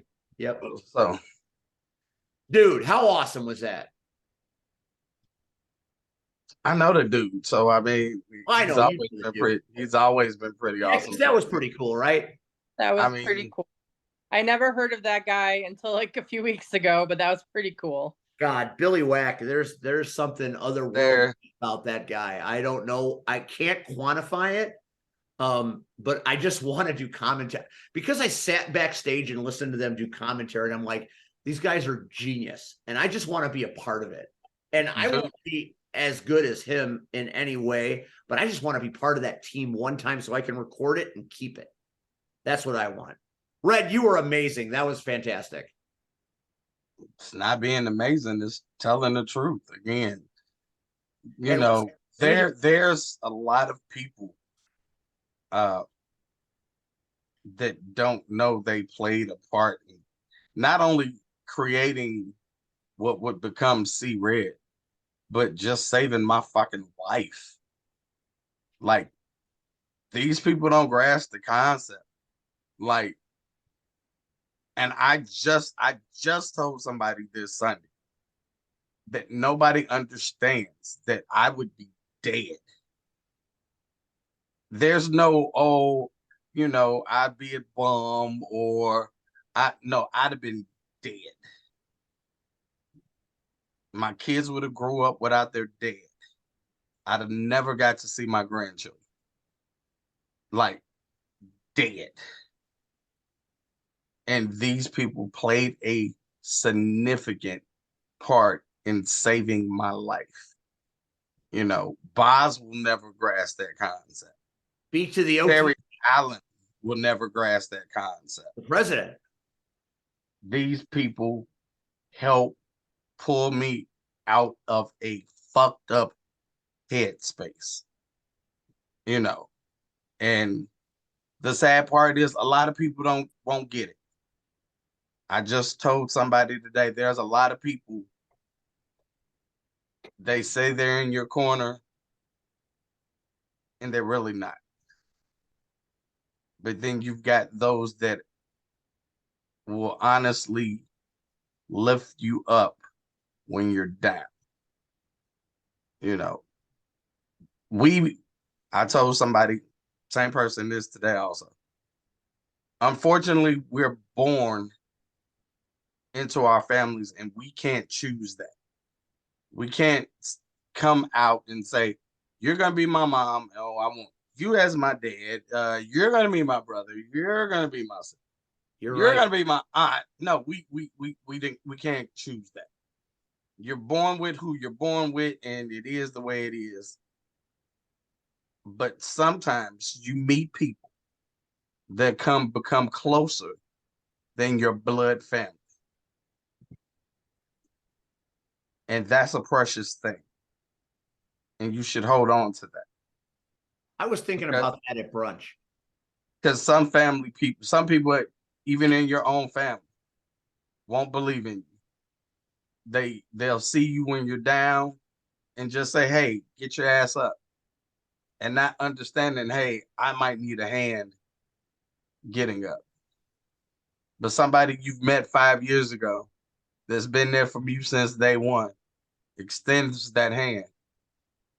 So we need to cherish every moment. Every moment. And the people that don't do you right, fuck them. The people that do treat you right, that do treat you with love, kindness, and respect, those are the people that you should call your family. Today, people have maybe they saw my nephew, Mike Bradley. Yeah. That's family. Again, I surprised you. He didn't know. I knew he was in town. He was coming. It looked like you were. I knew he was in town, but I was surprised that he did show up at the job. But, dude, that's family. Regardless, you know, it's strange that I've got people in my family and people that are friends, but this dude came from New Orleans. Now, yeah, he came for other business, but who's the first person he went out to see? Like, really? And I've got people that I've known 20, 30, 40 fucking years and won't reach out and say, hey, let's hook up for a cup of coffee. Hey, let's catch up. You know why? Because a lot of them don't think that what I do for a living, as far as this thing we call pro wrestling, it's not their thing. Well, fuck you. It's my thing. It's been my thing since I was the JFW podcast. No. Oh, Lord, do we have to go down there again? Do we really have to listen to that podcast again? Well, if you don't, Travis is going to tell you to go fuck yourself. That's just what they do. Oh no. Red, you're amazing. And you know, like I said, recently we went out and did a power hour brunch that was so much fun. I can't wait till we do it again. We had such a good time. It was it was fun to be a part of it outside of what we do here. It was cool to watch Rion create. It was cool to listen to Red and Cactus. It was so fun. We'll do that again soon. Cactus, it was fun to adults. It really was. It was a different kind of thing, and we were just kind of all there in the moment. And you know, I don't do that with many people. No. And I was glad to do that with you. And it was Cactus's idea. She said, let's do brunch. And we all just showed up, and, you know, so organic and so amazing. Isn't it ironic? It was her idea, but she wants another place so we don't wind up having church service as we eat. Yeah, they were fucking loud, those people. Why is that ironic? Because you picked the place. And because Cactus was mad she wasn't the loudest. That's what it was. But I'm going to be honest that who would ever thought these people would start holding church service like at the table across from us? Like, yeah. So the problem wasn't like, it wasn't that they were louder than me, Steve. It's that they were having like a whole fucking like church mass while we were trying to eat and shoot the shit. Everyone's like, my name is so and so. My name is so and so. Let's know if you agree with me. Amen. And it's like, listen, I love the little baby Jesus too, but I'm here to drink mimosas and talk shit. That's what we're doing. Well, no, we drank mimosas. Yeah, I didn't drink a mimosa. I had orange juice. Right. I had too much the night before. I didn't need a mimosa, but that's neither here nor there. Let's move right in to what happened Saturday night at the Knockout Dome. What did happen? The comic book. First of all, it was, you know, in January there was a bout, the Knockouts versus Mid-Michigan, which was fantastic. This was the first show to start the season, to start the championship season. This was like Daytona. This is where you're going for the title again. And the comic book Crushers came out and whipped the Punk Rock Punishers ass. And I'm a big fan of Courtney Shove, but I'm not afraid to say that she didn't shove hard enough, because the Crushers came out and owned the night in a low scoring, high octane affair. The Crushers are now 1-0, and the Punishers 0-1. So team 1 versus team 4, they're still kind of there. Yeah, they are losers, and that's where they're gonna stay. End of story. I wasn't kidding when I wrote on the plaque, when I was in the sin bin, the first of many times. Yeah, you got the award. You were the sin bin queen. I was the sin bin. Comic book Crushers. The Punishers are posers. They are all bark and no bite. And they have that's a stout team. I mean, Bikini Kill, Sugar Smacks, these are all featured talents. Chevy, Eurothrash. I mean, Eurothrash took home the award for her team because she was excellent. And but they couldn't get you. They couldn't get the job done. That score difference. You know what surprised me was the fact that Beetlejuice shut down Bikini Kill. Marley Quinn shut down Bikini Kill. Now, Bikini, she rides high, but she got shut down, and she dominates normally. But it's like the Crushers had a game plan, and they took her out of the mix. And although Eurothrash did what she could, she needed Bikini, and Bikini just couldn't get through. And here's the thing: your jammer only as strong as your blockers. That's fair. And now they're starting to understand it more. Are not stronger than the opposing team's blockers, there's nothing you can do. And the blockers, not unlike the NFL. And let me explain this to you. Because the speed edge, even though Marley Quinn is one of the fastest skaters I've ever seen, and certainly Beetlejuice is very speedy too. The speed on the Punishers, they're very fast. But the fact that the lines that the Crushers had, and it comes down to 2, as far as I'm concerned: Russian Blue and Megatron. When 2 are out there in the pack, between you whipping your jammer every which way and Megatron taking 2 and 3 skaters out at a time, that's why the Crushers are dominant. Because and like in the NFL, it starts with the line. And that's why I always get so frustrated when you talk about how you're not a feature player. You are a force of fucking nature, because whether you're blocking or whipping, you create chaos every time you circle that fucking track. And it was obvious to me. It was obvious to Mouthpiece. It was obvious to Ocho. So there's the roses for you. Yes. I will say that. Think about yourself. I will say that what Ocho said to me after the bout is probably one of the best things I've ever heard.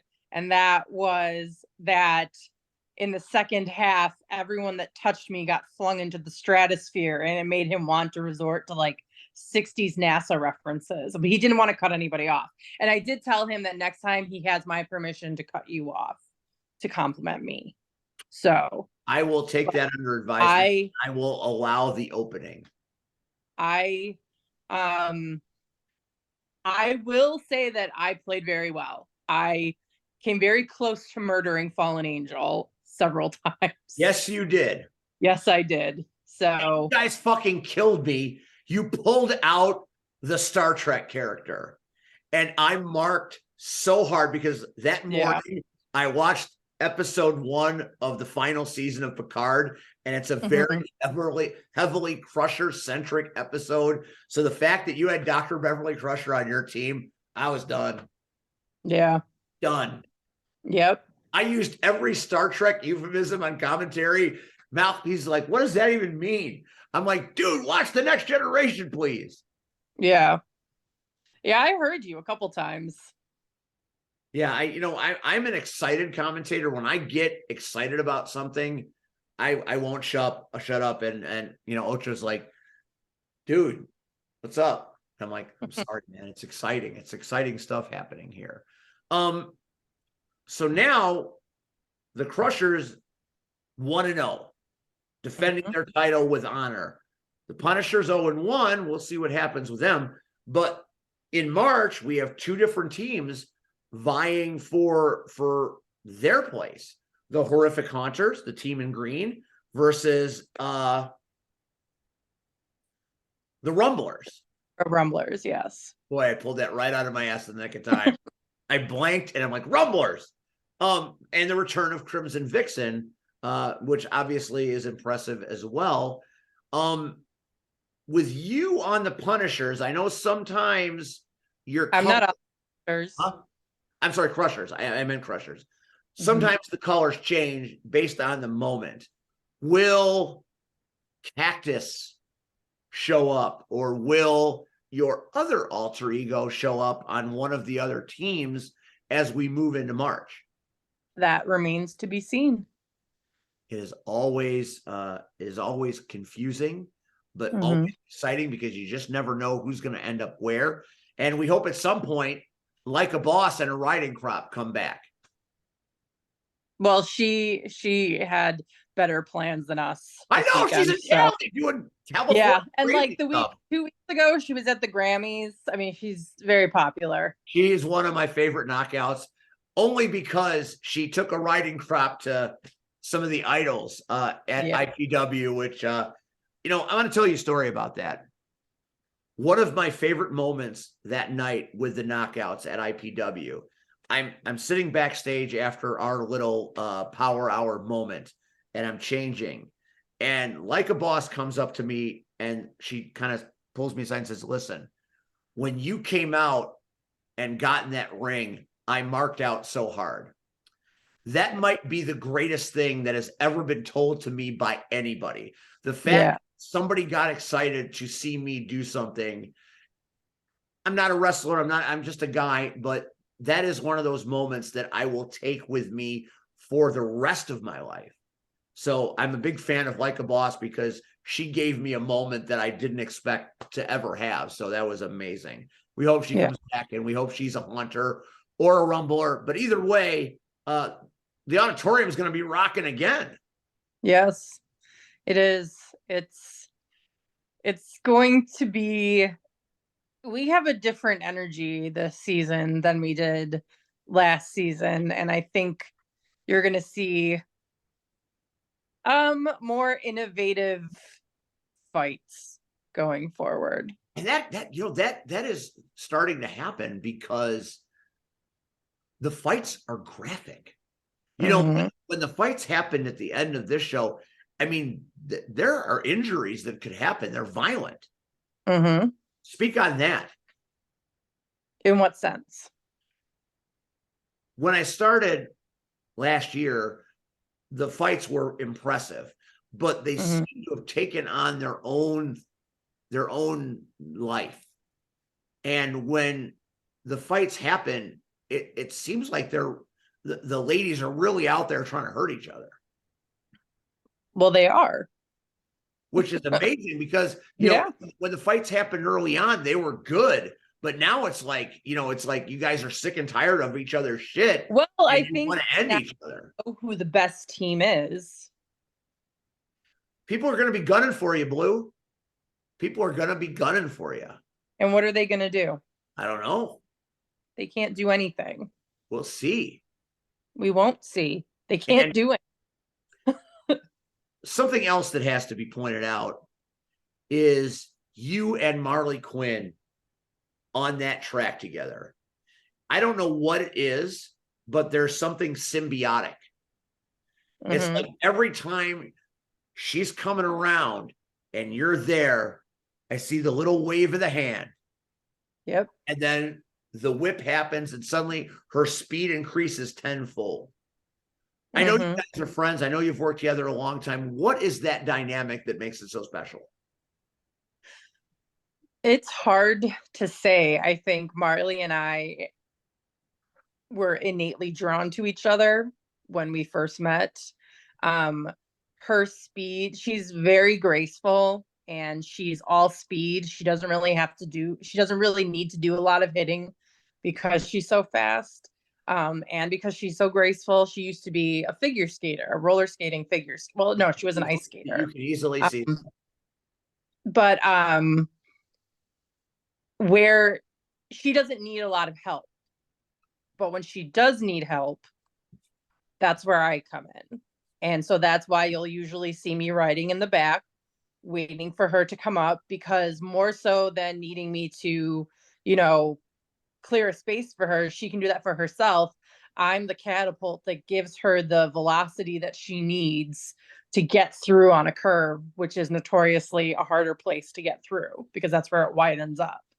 It was fun to watch you whip her and then Megatron clear a path for her to slide through. It's the strategy of roller derby is amazing. And the characters you have are fantastic. Buffy the Vampire Skater, Grumpy Bear, who I'm a big fan of, Ra-Ra Boom, who had a really great night. Spank Girl did amazing things. And then on the other side, I mean, I know you had problem with Fallen Angel, but Mindy Macabre, and we all love Sugar Smacks. And, Chevy Rowland had a good night. Deep Cut had a night. I don't recall Chevy Rowland having a good night. She didn't have a great night, but she's a very entertaining character, as is Killer Whale, who I thought had a pretty nice night. I think that's what I like most about roller derby is, in wrestling, I love the characters. C Red, flamboyant character. Billy Wack, character. Rion Skills, character. You guys have incredible characters that I think people really love. I agree. I think so. Well, I'm glad you don't disagree. I agree. You're not like, fuck you, Steve. The character sucks. I'm really happy you didn't go that route. No, I agree that we have really good characters. It's something we put a lot of time and energy into, and we have people that specialize in certain aspects of it, but from the get-go, the Chicago Knockouts character development has been sort of a round table, like sitting around the table before our first ever exhibition bout, piecing together costumes and still going over what things were going to be, who was going to be who and what were they going to name themselves. And like for the most part, we've grown into this league together and we've developed these characters alongside of each other. And so I think what you see is the product of like community storytelling. And it's really impressive. The only negative that happens at roller derby are the damn officials. Yes. Judgment Dave is the devil. And I think Judgment Dave and I are going to fight. Isn't the devil. Judgment Dave is an uptight nerd. Judgment Dave and I are going to get into a fight. Why is that? One of these times, he's going to make a stupid decision, and I'm going to come down out of commentary, and I'm going to get in his face and say, "How dare you put her in the penalty box? You got put in the sin bin twice with things you didn't do." No, I got put in the sin bin 3 times. But 2 of those times were wrong. It was like watching holding at the Super Bowl. Invisible calls. That was not invisible. Invisible. And let's not forget the illegal hands to the face. Chiefs know. Chiefs know they're Buster champions. They know. Tell them. What hand, what face? Anyway, come out to the roller derby. No, what are you talking about? What hand to what face? Well, I was making a Super Bowl reference to the corruptness of our officials. Yeah. I love the go to Menendez. I don't hate all of them.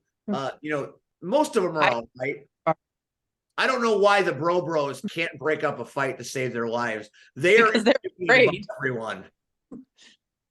Because they're afraid. They're deeply afraid. And you got in their heads and they scurried. And Chad and Ted, just try to picture them scurrying. It's funny.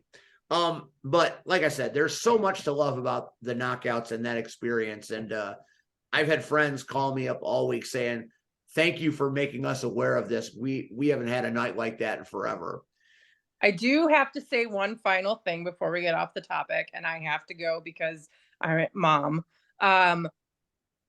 Apparently, the topic of discussion for some of the fans post-bout was how I kept my boobs in my bra. Again, that I thought it was magic. Like you had some Voldemort shit going on, since we're talking about people whose names we don't speak. Yeah, it was not magic and it was not tape. It was Savage Fenty. Thank you, Rihanna.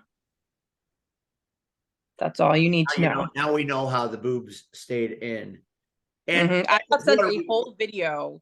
I'm not going to name names, but apparently it was the topic of conversation, and I just want to lay this to rest. Savage Fenty. That is what I use to keep my boobs in. And now you know the boob protectors. Rihanna, run me my money. All right. Our next bout is, I believe, March 18th, correct? Yeah. And it's the Rumblers versus the Haunters. Are you going to be there? Yes, but I don't know in what capacity. Well, like I said, it's a mystery wrapped in a riddle inside an enigma. Yep. So you have to come out to Homewood and see it. Cactus, if you're going, we love you. Thank you for coming on the show tonight and being. I love you all. You're usually Red, I'm going to say it every time. I'm so happy you're here. I love you. Love you. Ow! Rion, how dare you steal my thunder?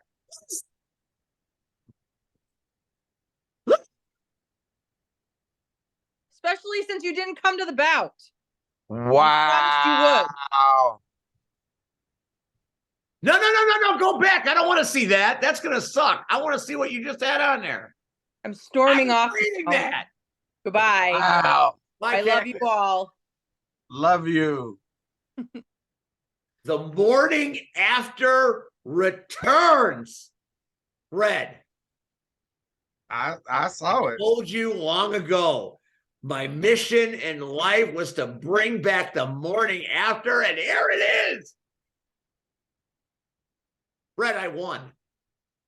Did you? They're having after the show. It's a Q&A. Give me the moment.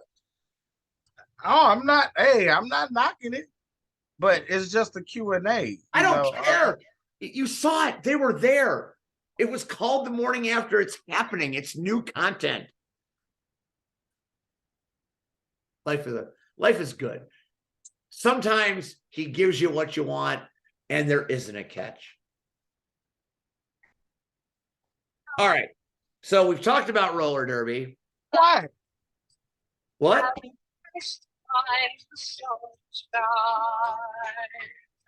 Let's keep on looking. I don't know what's happening here. I think Rion's listening to Mary Poppins. The theme song. The reason why I didn't post it before because I love roller derby and I was letting it play out. Rion, I win. I don't know what that means, Steve. The morning after has returned. I win. Yes, you do.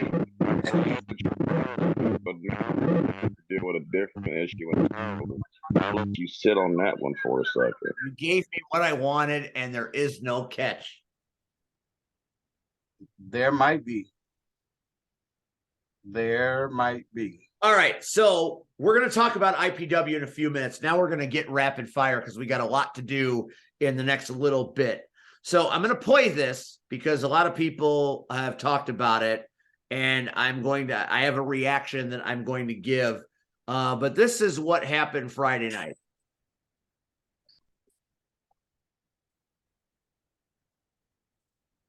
Well, I'll be commentary and Steve Aaron gives us message, and oh, TJ Steele hits him with the chair from behind.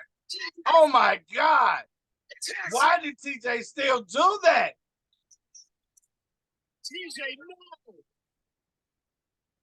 TJ, he's a civilian. You're a civilian? I didn't know. He was lost. He was something champion. Max Larico earlier in the night, now he's just pummeling the lower back. He's pummeling the lower back. Aaron with the chair, now he's hitting him. I can't watch this, TJ. What are you doing? TJ.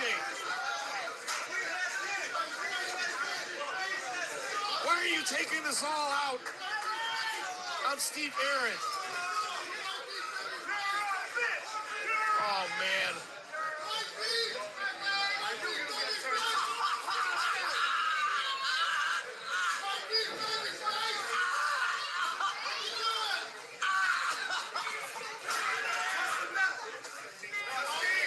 So you think you could just turn the page on me, huh? Think you could just move on to another chapter? Why own this damn book? This company belongs to me. It's my right. I'll tell you this, and every single one of you pieces of trash out there that don't believe me.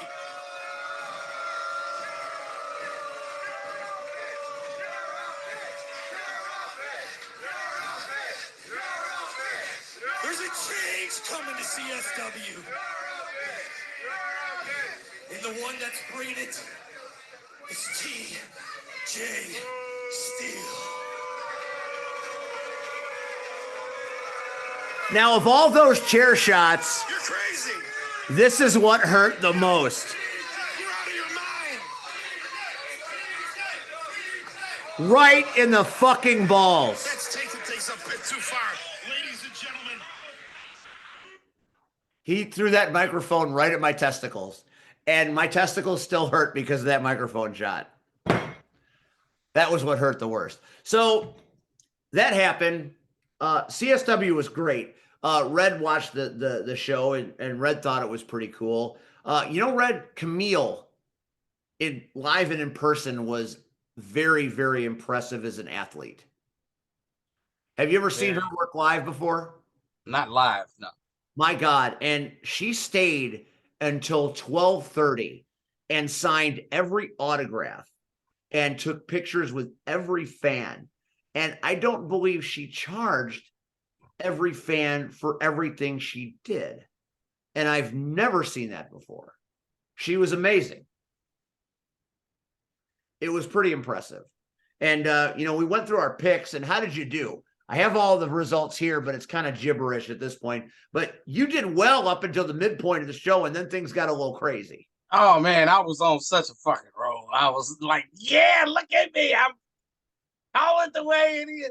And I was even down to after we called the women's three-way, and then it got turned into a one-on-one.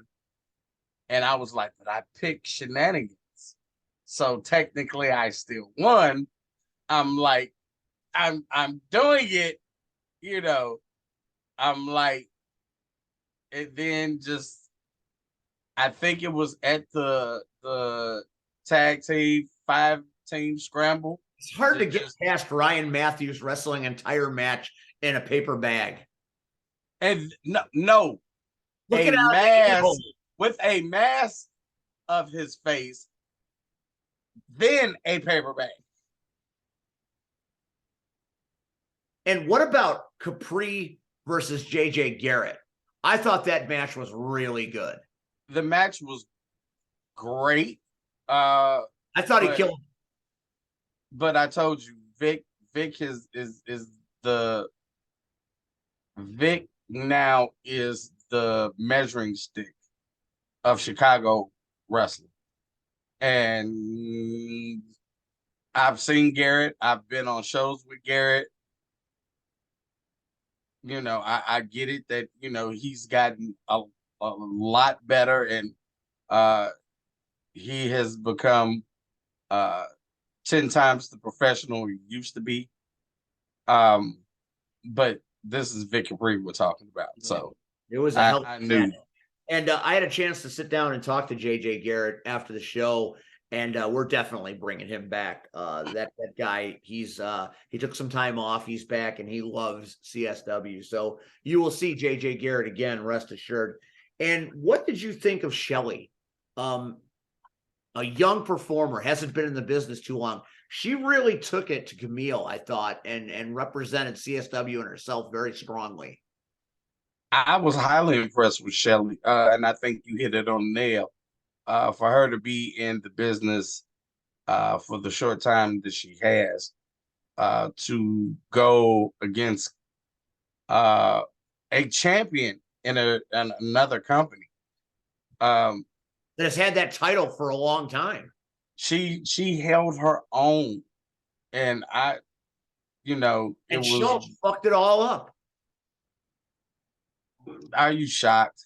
No, I'm not, that bastard. And you picked the BOZ. Of course. What a performance by a man that is slowly becoming my favorite wrestler, the dad bod demigod, Joey Mayberry. I mean, there's just something special about that guy. I mean, yeah, he has the charisma, and he has. All great. Cody was amazing. Dogface Bastard was amazing. Even Miller held his own in that match. I mean, the BOZ walks away with the title, but what a great scramble that was. Yeah, but I mean, it's the BOZ, so it is the BOZ. And as the Alpha Zeta has called you, C Rizzle, how did you think of the Riz champions, Zeta? I thought they fought pretty hard. They did. I mean, again, wasn't my favorite match of the night. I'm thinking about plunging. I think I want to become a member of Zeta. Let's get to the main event. Shay got fucking job, man. Dude, the referee's decision is final, but that was some bullshit. He got screwed, man. He got screwed. Hey, before that, it was a great match, dude. Like, that match allowed me to trend on Twitter for the first time in my life. Remember that moment where Blake Christian looked into the camera and went like this? Yeah. Family show. He did it right in front of a mom and the kid. And they were like, and I'm like, no. That was just Christian Blake rolling the dice, and hashtag rolling the dice trended for about 38 seconds. It was amazing. Wow. And congratulations. I'll take it. He was an ass. And again,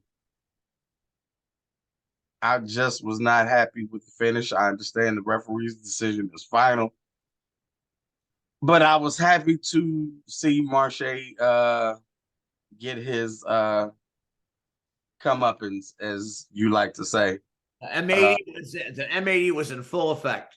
But yeah, I like the young people say, we need to run that back.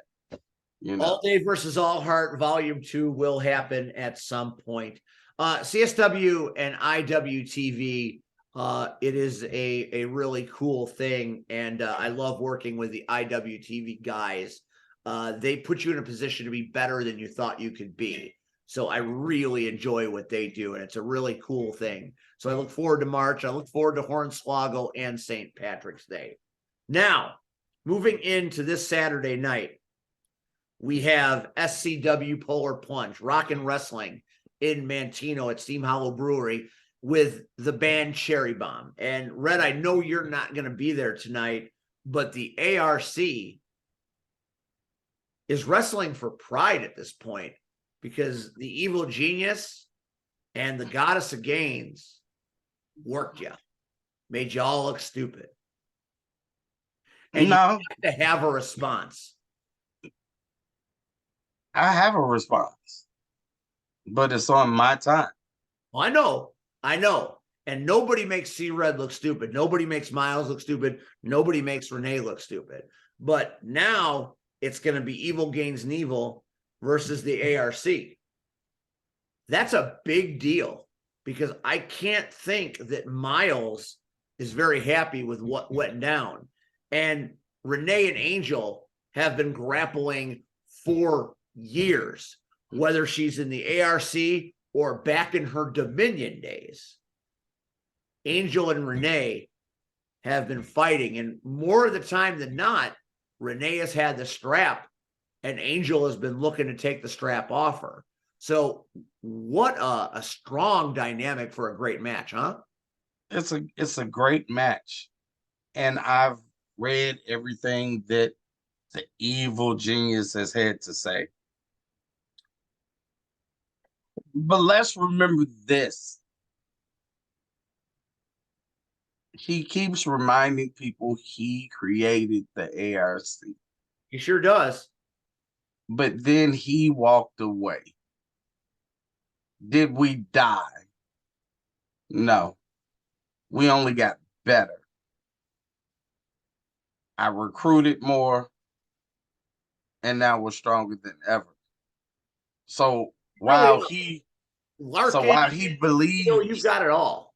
So while he believes, he's going to now finish, kill his, what he created. That's not gonna happen. Stop lying to yourself. You pulled the wool over everybody's eyes in Shaban's. You pulled the wool over Hunter's eyes. You forced, you forced the president and essentially the referee. And yeah, you got the belt how you got the belt. All we came to do is stop something from happening that didn't need to happen. He had proved this point. He outsmarted everybody, right? No reason to keep attacking Hunter. None whatsoever. We came out as friends. They decide they want to make this personal and turn us into enemies. One thing you should know by now, Steve, you never want us as your enemy. That's a fair statement. And who would have thought that Aaron Xavier would become an enemy of the ARC? It just, history doesn't dictate such a thing. It's going to be a crazy thing. So again, will I be there? No. Not that I'm hurt. I'm fine. Just on my time. On Red's time. And that's the bottom line. A great card. The tag team champions, despite their animosity, Scott Spade and Jimmy Blaze will put their titles on the line against the Titans of Destruction, El Dorado and VJ Price of Top Shelf. That will be a match, but can those two coexist? It's gotten very personal between those two. So that is a match that's happening this Saturday night at Mantino. The very personal rivalry. Odinson the Berserker is going to get his hands on the Sheik finally. And they have had a blood feud for months. And then Cheeky baby. JPH taking on James Creed, the real sharpshooter, again. I mean, the story and the history between those two, and to be running this back again, as violent as it was the first time, I don't know if young eyes should watch this match at Steam Hollow. It's so very personal. And I don't know if it should be happening at Steam Hollow. Right. I mean, Creed wants to end JPH. And on the other side of that coin, JPH wants to end Creed and has tried to multiple times. I don't know what kind of violence they're capable of, but I mean, it's gonna stop the show. Yeah, but it could stop the show for all the wrong reasons. That is also fair. That is also fair. Natasha Crane returns to SCW as she takes on Nikki Nix in a very spirited competition. She wants to fight Nikki. She thinks Nikki is ready for the next level, and she wants Nikki to beat her to prove it. So I can't wait to see that match. And then we have the high voltage title on the line for the first time in a minute as Meat Hooks O'Bannon returns to Mantino and takes on up and coming Johnny Chaos, which is a one of the guys that's studying under Hunter Payne. That match is going to be amazing. And if you thought that was it, there's more. Your boy, the A to the Jizzle, Acid Jazz, in action against Chris Ward. They have a history. They running it back for the third time. For the third time. And Jazz has something to prove there. Jazz wants gold. Jazz might get gold consideration if he walks out of this Mantino with a win. And if that wasn't enough, the Genesis title match is something that everybody's talking about, Red. Mulligan putting his Genesis title on the line against Cole Laxamana, who has taken SCW by storm. How do you see that playing out?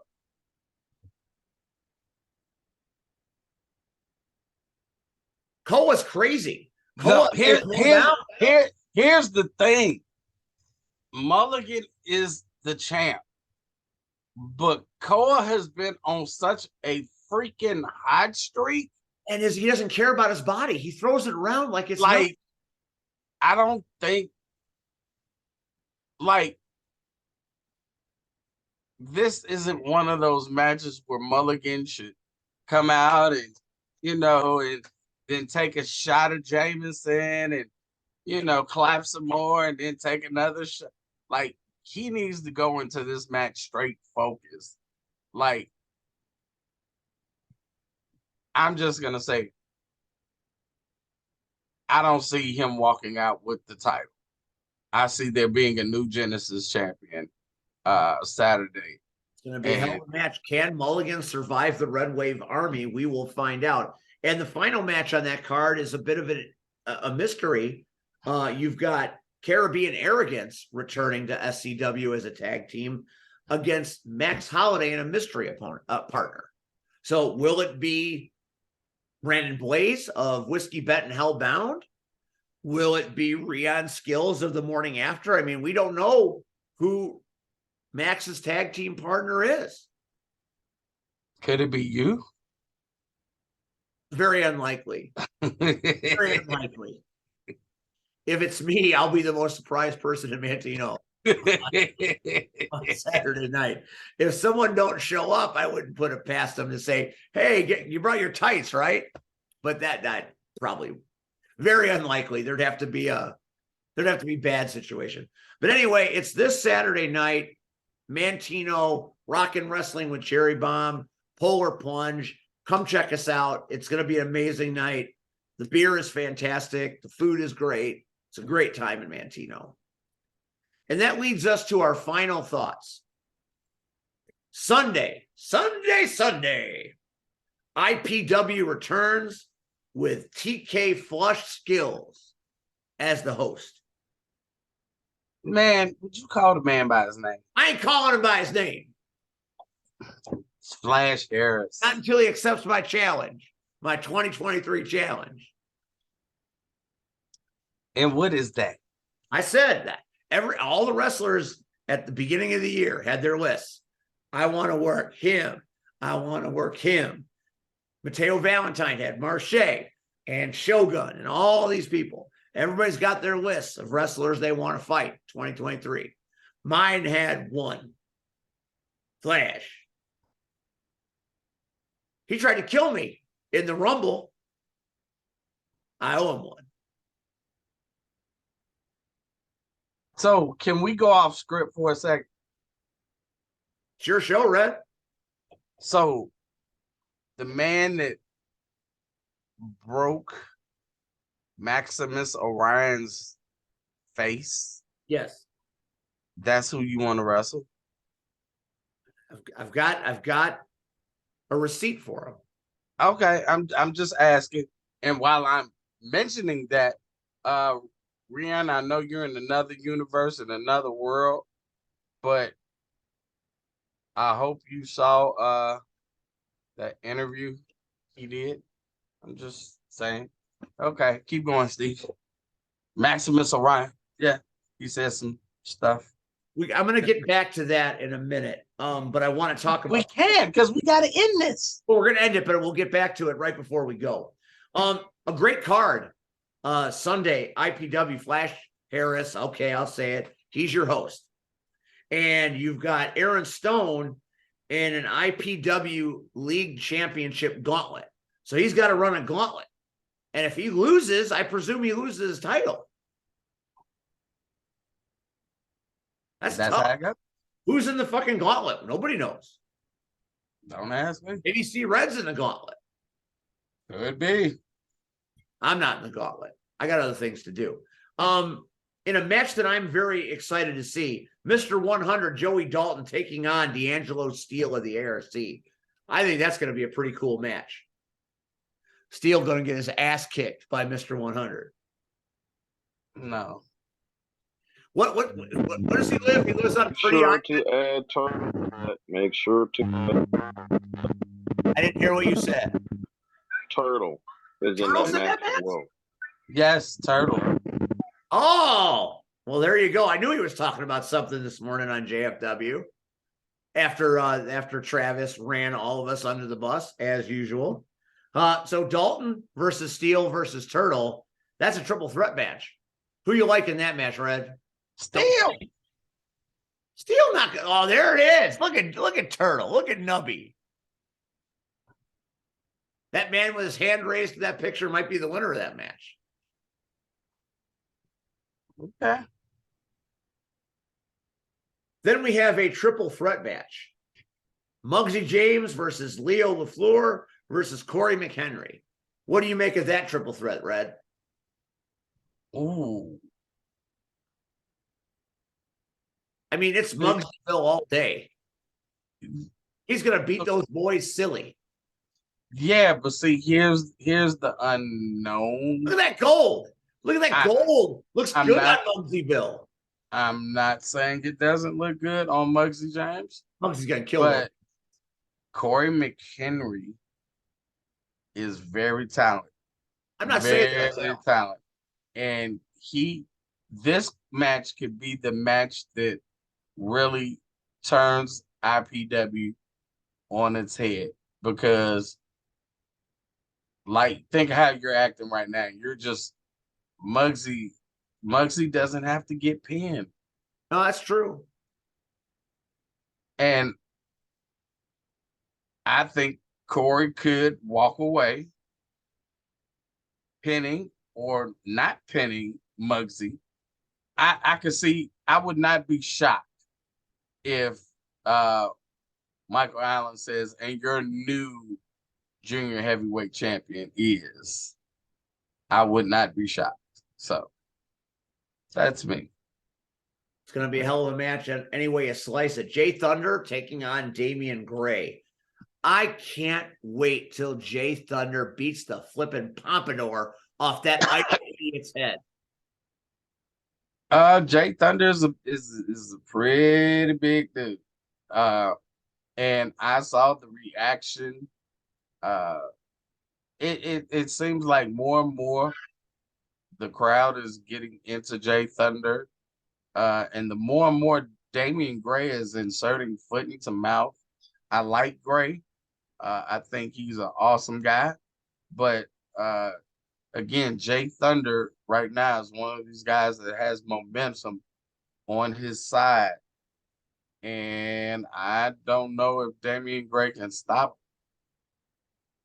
It's going to be a hell of a match. And since Billy Wack had late breaking news, I have just been sent something from the IPW offices, and they never send me anything. So I want to show this right now.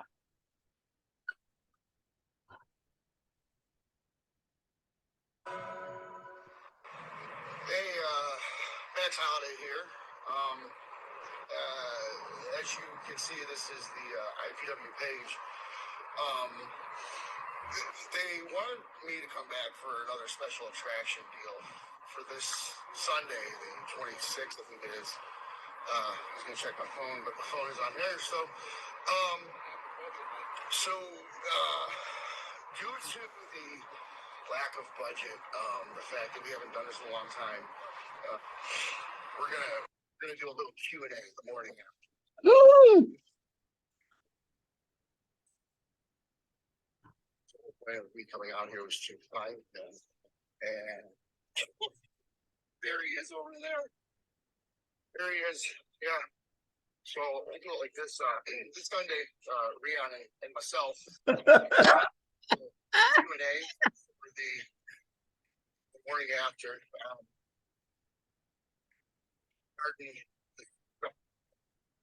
True, man. Don't ask questions. We got a budget.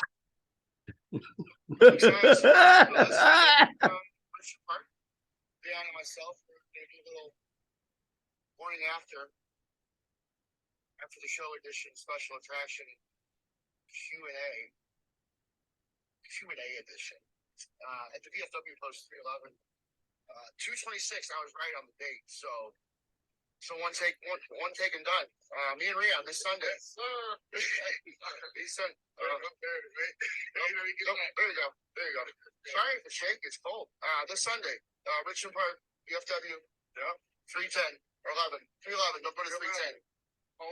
Just like the band, 311. Government Highway, Richmond Park, Illinois. I hope you heard that. See you guys Sunday, maybe.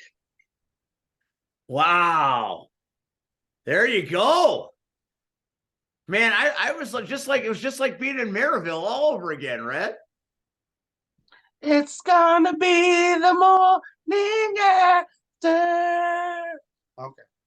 That's all I know. That's amazing. So Thank after you. the show is over, I hope they'll let me hold the boom mic at least, because that's all I really want to do. But that is going to be a hell of a way to end the show with a little Q&A from Max and Rian doing what God intended them to do, is have that show. Because without that show, this show wouldn't be here. That's for damn sure. Other matches happening Sunday. We've got Mikey Peterson of the Workhorses taking on Tad Bro. I've never seen a Workhorse or a Bro work singles. So that's a very interesting dynamic there that I'm looking forward to seeing. Bro. Then we have Hot Rod Daddy Andy versus the undeniable Nick Diamond. Look, Rian's keeping up. He's actually still listening. It's the trios champion Mikey Peterson versus tag team champion Tad Bro. So we've got the Work Bros, or the Bro Horses, whatever you want to call them. It's a non-title match, but it's going to be pretty impressive. And there it is right there. The Second City champion, Hot Rod Daddy Andy, in a non-title match, takes on the undeniable Nick Diamond. What say you, C-Red?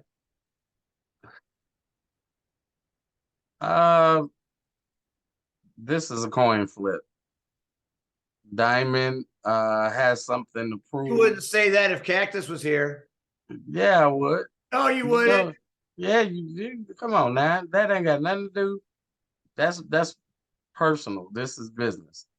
But Andy has been so far a good champion. But again, sometimes when you get to the top of the mountain, you kind of forget what it took to get there. So I don't know, So we'll see. It's going to be a huge afternoon of entertainment for IPW. And then he put the graphic up there earlier. I want to talk a little bit about it. The beer drinking title is on the line as Sean Danger with Diesel Tracks in his corner takes on Russell Alltime with Motivation Mike in his corner. And they got a special guest referee. Now, I don't even have a referee shirt, so I guess I'm going to be refereeing in a suit. So I don't know how that's going to work, but I'm going to do it. You got 5 days to get a shirt? I'll figure it out. I'll get something. Play it again, sports. I don't know if they make them.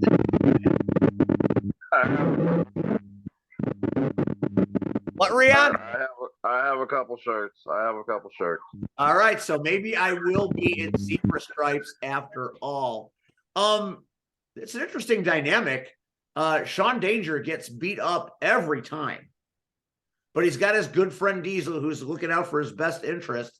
And then we've got the alternative champion, Russell Alltime, who, man, is kind of irritating. And now, especially after LeBron James claimed the scoring title in the NBA, he's been impossible to deal with.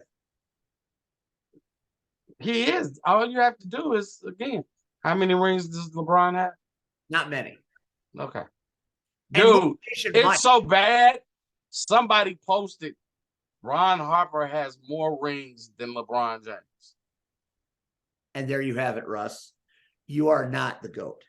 And I think Motivation Mike is putting bad information in his head. So I think this might be the show that Sean Danger gets one in the win column. I would like to see that. I mean, the officials got to count 1, 2, 3, right? Yeah. I mean, and I would like to see Sean Danger get a victory. I would like to see Sean Danger get a victory. And I have nothing to do with it. So, and I have the power to help that along, shall we say. All right. So this Sunday, ladies and gentlemen, again at the VFW Hall, post 311 in Richmond Park, February 26th. From doors open at 1, show starts at 2. Come on out, see a great lineup of entertainment. Get your tickets. It was packed last month. I wasn't there. So maybe that's why it's packed. Maybe people don't like me. Nah. Could that be? All the ladies were asking, "Where's Red? Where's Red?" Oh, then I'll be there. There you go. I don't have, as a matter of fact, I'm not booked. So guess what? I can sit with the ladies. Absolutely. Next Tuesday night on this program, we have a very special guest. So I'm going to save the footage that Red was talking about earlier, because next Tuesday night, as we get ready for Shamrock Showdown, our guest is none other than Maximus Orion. Now, we know Rion has quit, and we know Rion just kind of is out there in the ether. So sometimes he comes, sometimes he doesn't. Sometimes he comments, sometimes he doesn't. Might want to be here for this one, because Maximus wants to confront you. And he will have his platform to do said confrontation. He had some very strong thoughts. We will play that audio with Maximus next Tuesday night as we get ready for a very big event at Joliet, as Rocket Pro Wrestling continues to go from the mat to the stars. So thanks to Billy Wack. Night of the Super Wrestlers coming April 23rd. I'm going to be there. Cactus is going to be there. I hope Red's going to be there. You should all come out and see it. It's going to be amazing. Thank you, Billy. Really, for everything. And we mean that. There would be no us without you. We appreciate you. On behalf of the Urban Sensation, C-Red, on behalf of the Delightful Cactus Rack, on behalf of the Real Deal Rion Skills, I am Steve. And I leave you with this. Have you listened to the JFW podcast? We'll see you next week, kids. Good night, everybody.